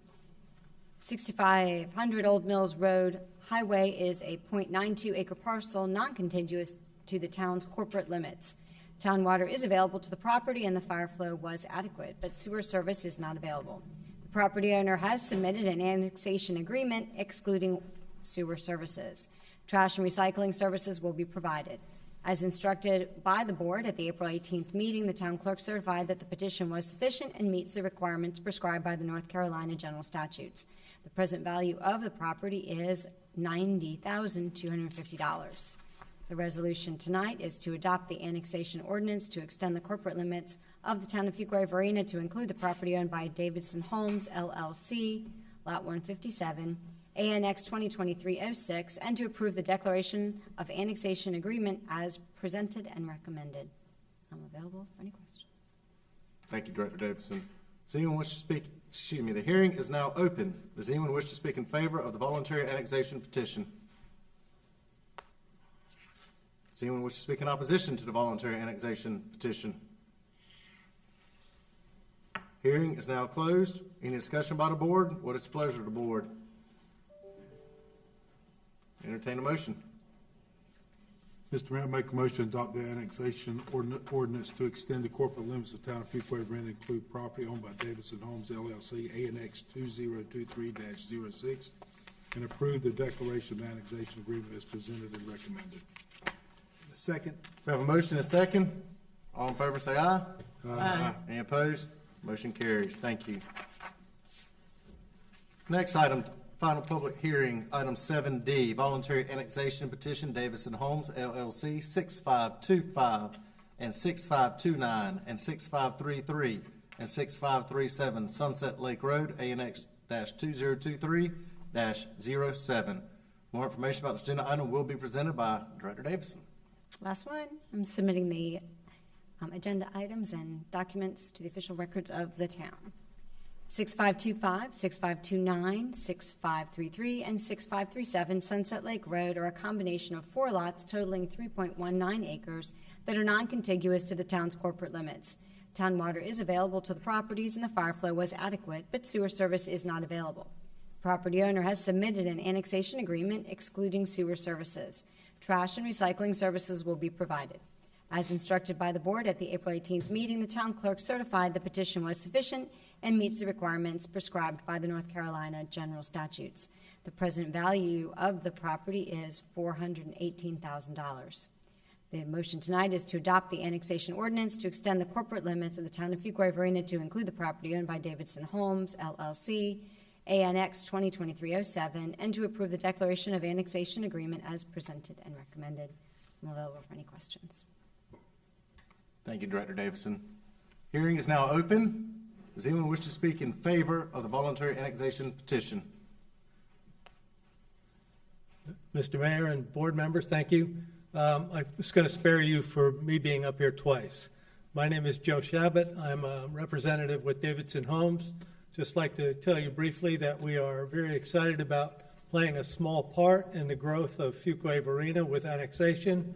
And logistically, for us, the water being provided to these lots, which due to the configuration works so much better with septic systems. But mostly, we're really excited about being part of Fuquay-Varina's growth. Thank you. Thank you, sir. Does anyone else wish to speak in favor of the voluntary annexation petition? Does anyone wish to speak in opposition to the voluntary annexation petition? Hearing is now closed. Any discussion by the board, or what is the pleasure of the board? Mr. Mayor, I move we adopt the annexation ordinance to extend the corporate limits of the town of Fuquay-Varina to include property owned by Davidson Homes, LLC, and to approve the declaration of annexation agreement as presented and recommended. Second. A motion second. All in favor say aye. Aye. Any opposed? Motion carries. Next item on the agenda is the consent agenda. What's the board's pleasure on the items on the consent agenda? Mr. Mayor, I have a couple of items that I'd just like to get more information about, and that's item 8E and item 8G. Those two. All right. Entertain a motion for all of the items to be approved on the consent agenda, Commissioner? Sure. I'd like to. Or do you want just information before the vote? I'm sorry. We can approve these and then just talk about these, and then I'll come back and move to approve, to accept them. All right. I entertain a motion. Hearing no other concerns, I'd like to move that we approve item A, B, C, D, F on the consent agenda and pull off item 8E and 8G. We have a motion. Do we have a second? Second. Motion second. All in favor say aye. Aye. Any opposed? Motion carries. Commissioner, you want management providing more information or any specific questions for manager? Yeah, E is about the on-call selection, construction, engineering, inspection services. I just want to know, is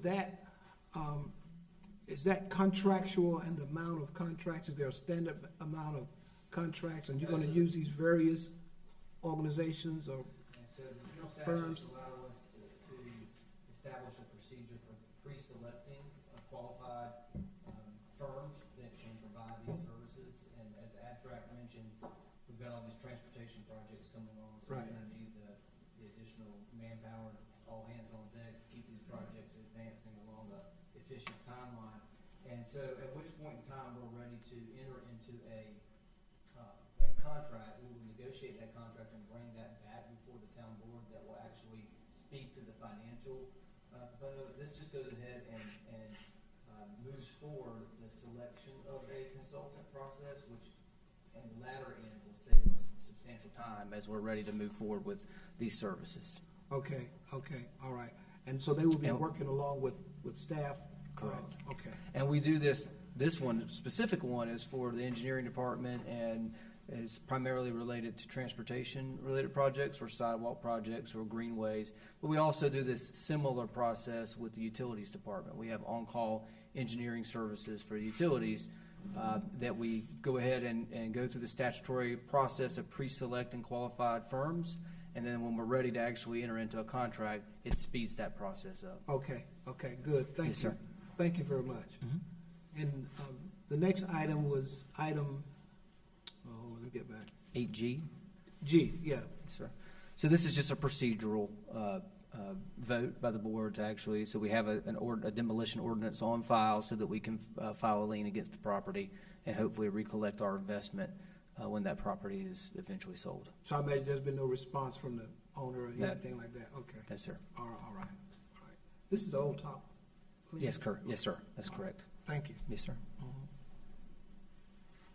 Mr. Mayor, I'd like to move we approve item, unless someone else has a question. Any other comments? Entertain a motion, Commissioner. Okay, I'd like to move that we approve item 8E and 8G on the consent agenda. We have a motion. Do we have a second? Second. Motion second. All in favor, say aye. Aye. Any opposed? Motion carries. Thank you. Yes, sir. Thank you, Commissioner Harris.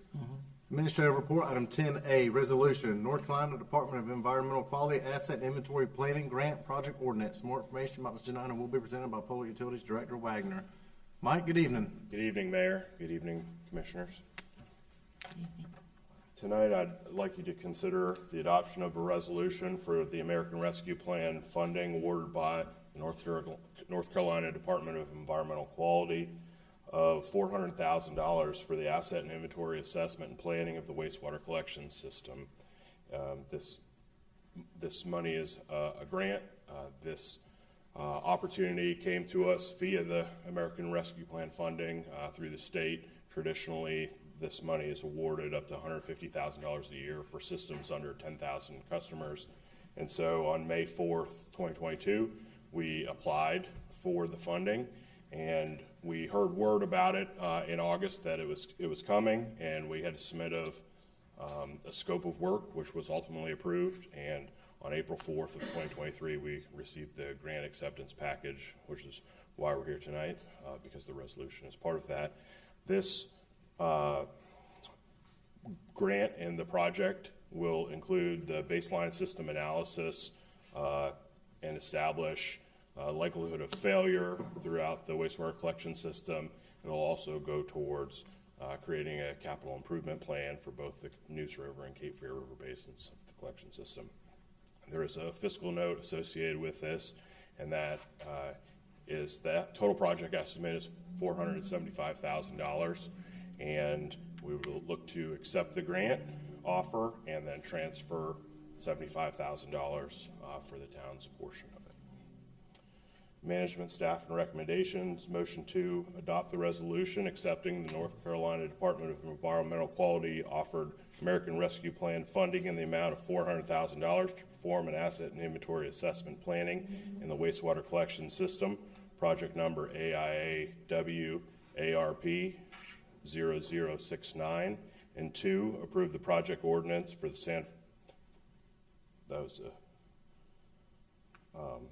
and then it's to approve a project ordinance for the wastewater plant, the asset and inventory assessment project as presented and recommended. That second part is incorrect. Yes. It needs to be the asset inventory management program. Is that correct? There is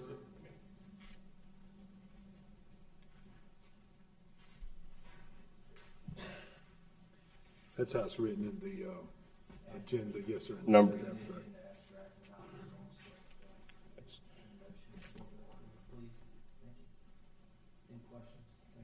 No, I understand what you're doing. They can make the motion so moved, and that'll qualify for it. Okay, any questions for management or Director Wagner? Okay, consider a motion. Mr. Mayor, since there was some confusion on the language, I'll go ahead and read the recommendation. I'll make a motion to adopt the resolution accepting North Carolina Department of Environmental Quality offered ARP funding in the amount of $400,000 to perform an asset inventory and assessment planning in the wastewater collections system project number AIA WARP 0069, and to number 2, approve the project ordinance for the town wastewater collection system asset inventory and assessment as presented and recommended. We have a motion. Do we have a second? Second. Motion second. All in favor, say aye. Aye. Any opposed? Motion carries. On our agenda, other business. Manager's report. Mayor, just 2 things to brief the town board on this evening. First, I just want to mention that our bond rating was affirmed last week. Standard & Poor's maintained a AAA bond rating, so that's something we can all celebrate and be very excited about. Unfortunately, Moody's did not upgrade our held it at AA1, which is still a very high rating, and what most municipalities our size and larger have. Although our scorecard pointed to AAA with the amount of borrowing that we are looking at in the future with our utility fund and the capital expense, I think Moody's wants to just take a little extra time to evaluate our ability to issue that debt and pay on our debt service before ultimately can give consideration to a AAA. So nothing to be ashamed about, certainly a lot to celebrate. And we have all intentions and plans to demonstrate to Moody's that we can handle the borrowing, and we've certainly already given that demonstration to the local government commission. So these are all positive things, but hopefully in the future we can get that bond rating up to AAA as well in both agencies. And we are preparing to sell GO bonds on May 9th to advance Community Center North, some of our transportation projects and water and sewer projects. So very exciting to begin selling those bonds on May 9th and advancing those projects forward. Eduard Cotto started last Monday as our first wastewater treatment operator apprentice. He is a full-time employee, and he is enrolled in the North Carolina Rural Waters Apprenticeship Program. So we're excited about having Eduard here to be a part of our team. And outside of work, he'll get an additional 240 hours of training over the next 2-year period and have 4 industry certifications. So once his apprenticeship ends, he's going to add a great bit of value to our organization. I anticipate he will as an apprentice as well. And then the community engagement session for the Downtown Generational Plan, the next one, will be held on May 24th from 6 to 8 p.m. in the town boardroom here at the John W. Byrne Municipal Buildings. McAdams Consulting Firm will facilitate the meeting, providing feedback on input received from the public meeting held in March of 2023. So again, we've already held one public meeting in March, and this will be the follow-up meeting to that. So I can assure you as board members that we are still moving forward on the track of advancing our downtown generational plan.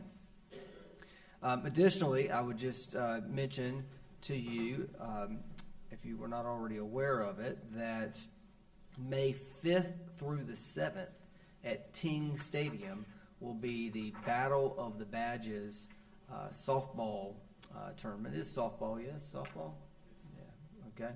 And both our fire department and the defending champions of this tournament, the police department, will be participating. All ticket sales go to support Gigi's Playhouse in Raleigh. The Apex Fire Department, as I mentioned, the Fuquay-Varina Fire and Police Department, I believe it's the Garner Police Department, the Holly Springs Fire and Police Department, the town of Morrisville Fire, and perhaps even the Cary Fire Department will all be participating in this. It's going to be May 5th through 7th, so this coming weekend. And again, our police department is defending champions, but I'm sure our fire department would like to take that trophy from them. Our fire department will have their first game, it looks like, on Friday at 7:30 p.m. So if you're available on Friday, you can go out and support the fire department. They are there's a lot at stake now. They're playing the Holly Springs Fire Department, and we certainly want to make sure we hold bragging rights over the Holly Springs Fire Department. So Chief Jones, make sure that those guys stretch real well, and guys and gals, if you have a co-ed team, I'm not sure, and make sure that they are ready to perform well. We're counting on you. And then on Saturday, May 6th, I believe the police department has its first game at 9 a.m. But then there is a bracket, a round-robin bracket, I believe. And so even if they're not successful in their first game, they have an opportunity to still advance to the championship game. So games on Saturday will be from 9 a.m. all the way to the last game starting at 6 p.m., which either of our two departments could fall into. And then on Sunday, there will be a series of 6 games beginning at 9 a.m. and the last game at 4:30 p.m., which will be the championship game, which I fully expect the Fuquay-Varina Police Department and Fire Department playing against each other for the championship. So Perhaps make sure that one is on your schedule the most at 4:30 on Sunday, so we can go out and cheer for Fuquay. That's what we'll do. So Battle of the Badges, something to look forward to. Good cause, raising money for Gigi's Playhouse in Raleigh. There are several things on your agenda under other business, just to draw your attention to. The May 2023 project status report. We have a coffee with a cop this Wednesday at the American Legion Post at 6400 Johnson Pond Road. And that's from 9 a.m. to 10:30 a.m. The Fuquay-Varina Chorale Spring Concert Celebrating America is this Friday as well. So got to try to squeeze in chorales and softball, but there is 7:30 p.m. and on Saturday, May 6th at 3 p.m. There is a gallery reception for, is it Tanya Gebhardt? I believe I got that right, which is a new exhibit and en plein air artist. And this will be on Saturday, May 6th as well at the Massengale Art Gallery from 6 p.m. to 8 p.m. We have a Follow Me to Fuquay concert scheduled for May 11th, and I believe that's the last one of the spring series. The band Crush will be here to entertain the community. That's Thursday, May 11th, 6:30 to 9:30 at Centennial Park. And I will say that we've had two great concerts to start the Follow Me to Fuquay. The third one, unfortunately, had a weather event to dampen it, but I'm hopeful that the weather will be great for this one, and we'll have a great last spring concert. Holsters and Hoses charity event will be Saturday, May 13th. This will be from 8 a.m. to 12 p.m. The corner lot of Vance and Main Street. Either chief want to mention about this? Yes, the fire department and the police department are partnering up with Sleep in Heavenly Peace. They're a local community that provide building beds, mattresses, and bedwear to children in Wake County and beyond. And we decided to plan this about a year ago.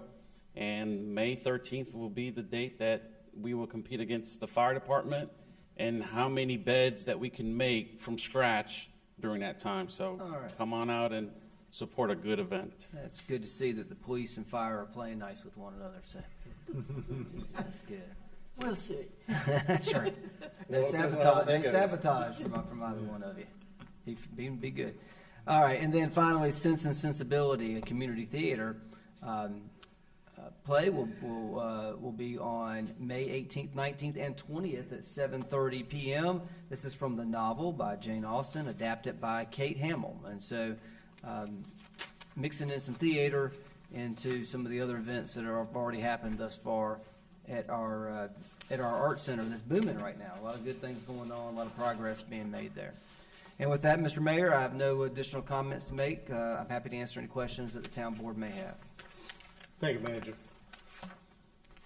Moving town board member comments. Commissioner Gardner, any comments? Yes, I have been to some things with the Art Center since this last board meeting that were just great. Well, of course, we had the Band of Oz. That wasn't the Art Center, but that was a really great concert, too, and the weather cooperated. It was just really a nice evening.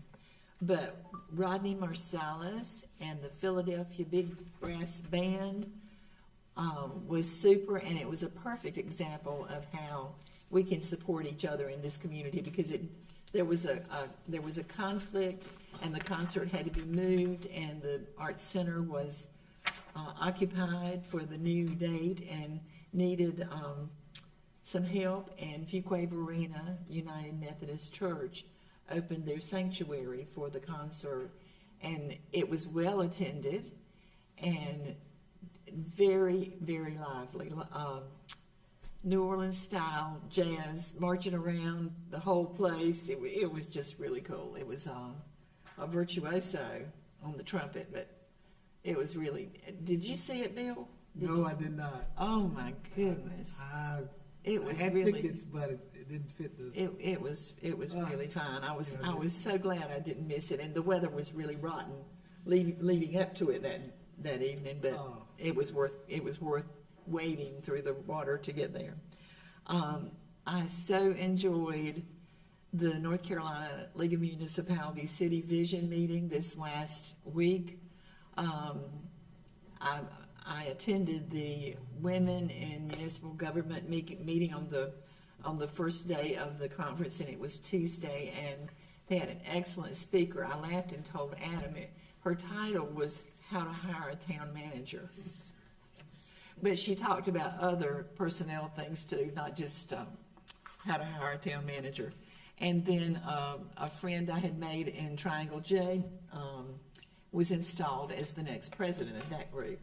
And then the sessions were just very helpful. It was hard to choose between, there were concurrent sessions each day, and there were 4 sessions each day. And it was difficult to choose between them because they were all good. And so many times during the 3 days, Brian and I were talking about this, we would be in a session, maybe one of the general sessions, or that had a great keynote speaker from Arizona, or we would be in one of these other sessions like the one on diversity, equality, and inclusion. And there would be a lot of interchange about, of course, presentations about what other municipalities were doing, and then questions from others in the room about, what they were doing in their town or what they wanted to do. And it just so many times confirmed that we are on the right track with so many of the things that we're doing in this town, and I really appreciate our leadership from our town manager and our department heads that are helping us make these decisions, because I felt when they were making recommendations for what we should be doing, we were right on target with so many of them, and it was really, really satisfying. And then the highlight for all of us was Commissioner Harris being installed as the next president. And everybody kept calling him Mr. President all week. It was really fun. And then a highlight for me was when he and Mita did a spotlight dance, just the two of them, and it was beautiful. Thank you. It was just a great conference, and I thank the town for the opportunity to attend. Thank you. Good job, Commissioner Gardner. Thank you. Commissioner Harris, any comments? The only comment I can say is just thank you very much for, again, coming, and thank you for the recognition from the staff. I mean, I had to hold back the tears. I was so moved. So thank you all who participated. Thank you. Commissioner Haynes.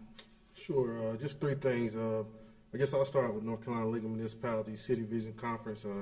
It definitely was a great event all the way around. We joked and laughed the whole time because I've never seen that much police presence in one place. They had cars parked every entrance, every street, every intersection the whole time. Even when we went off site, there was cars parked along the route getting us back and forth to the event. So that was very interesting. But just as Commissioner Gardner said, it was very interesting. I sat in a session called the 10 Keys to Effective Governing Board Oversight, which was really focused on financial management. It was just amazing to hear from other people where they have so many shortcomings, and really I sat there and checked off every box with our what our finance department is doing, and has exceeded past that. So that was definitely amazing, as well as public safety. We heard from so many different sitting around. We heard from so many different municipalities who are struggling to keep police officers, and when we say, look, we full over here. So it's just amazing to hear that. And there were so many other things that people said, talking about their inventory, their equipment, and so many different things that just amazing, and just speaks highly of what our town and our staff and our management is doing all the time. Even our management is they're celebrities when you go to these events, and you hear a lot of their names. Often, many times when you say I'm from the town of Fuquay-Varina, you hear their names come right behind it. And some of them even said we were trying to steal some of the management as well, but they don't want to leave the town of Fuquay-Varina. So that was definitely good to hear.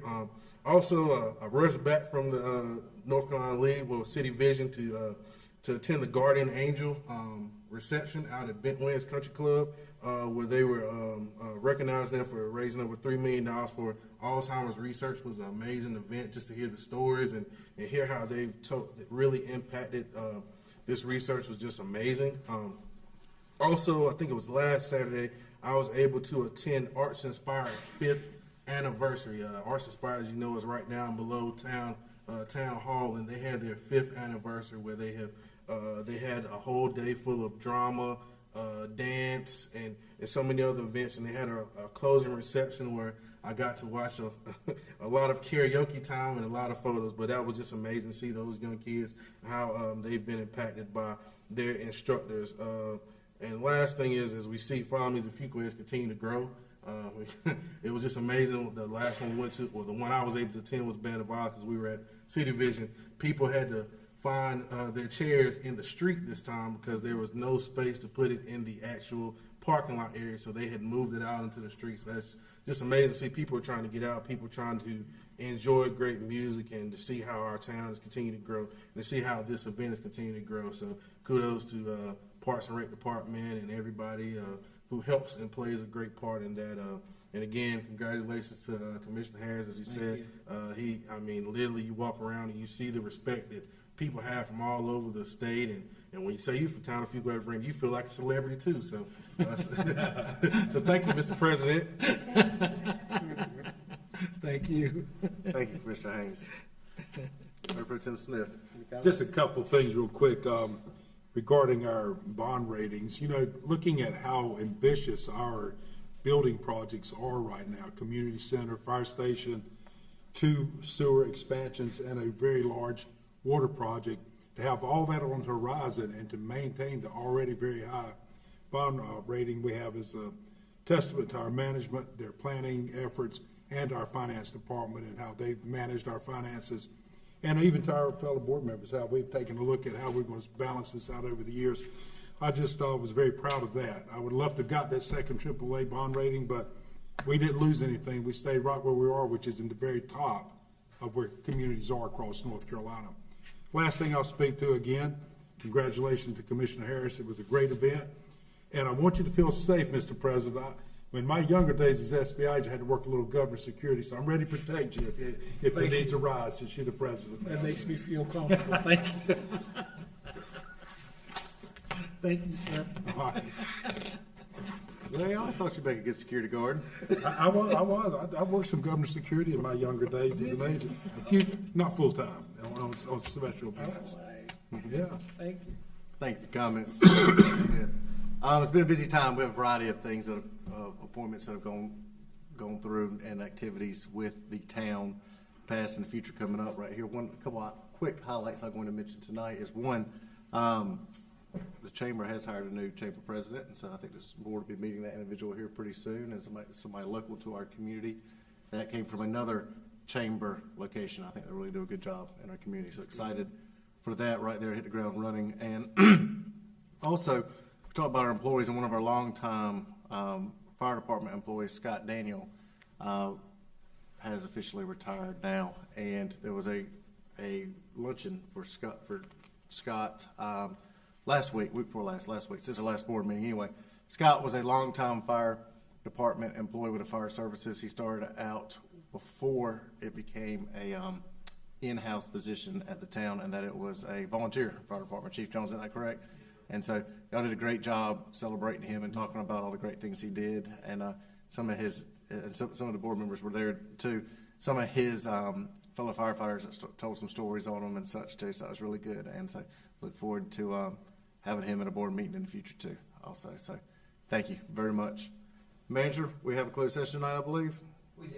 We have a closed session pursuant to North Carolina General Statute 143-1811, A3 attorney-client privilege, and A5 property acquisition.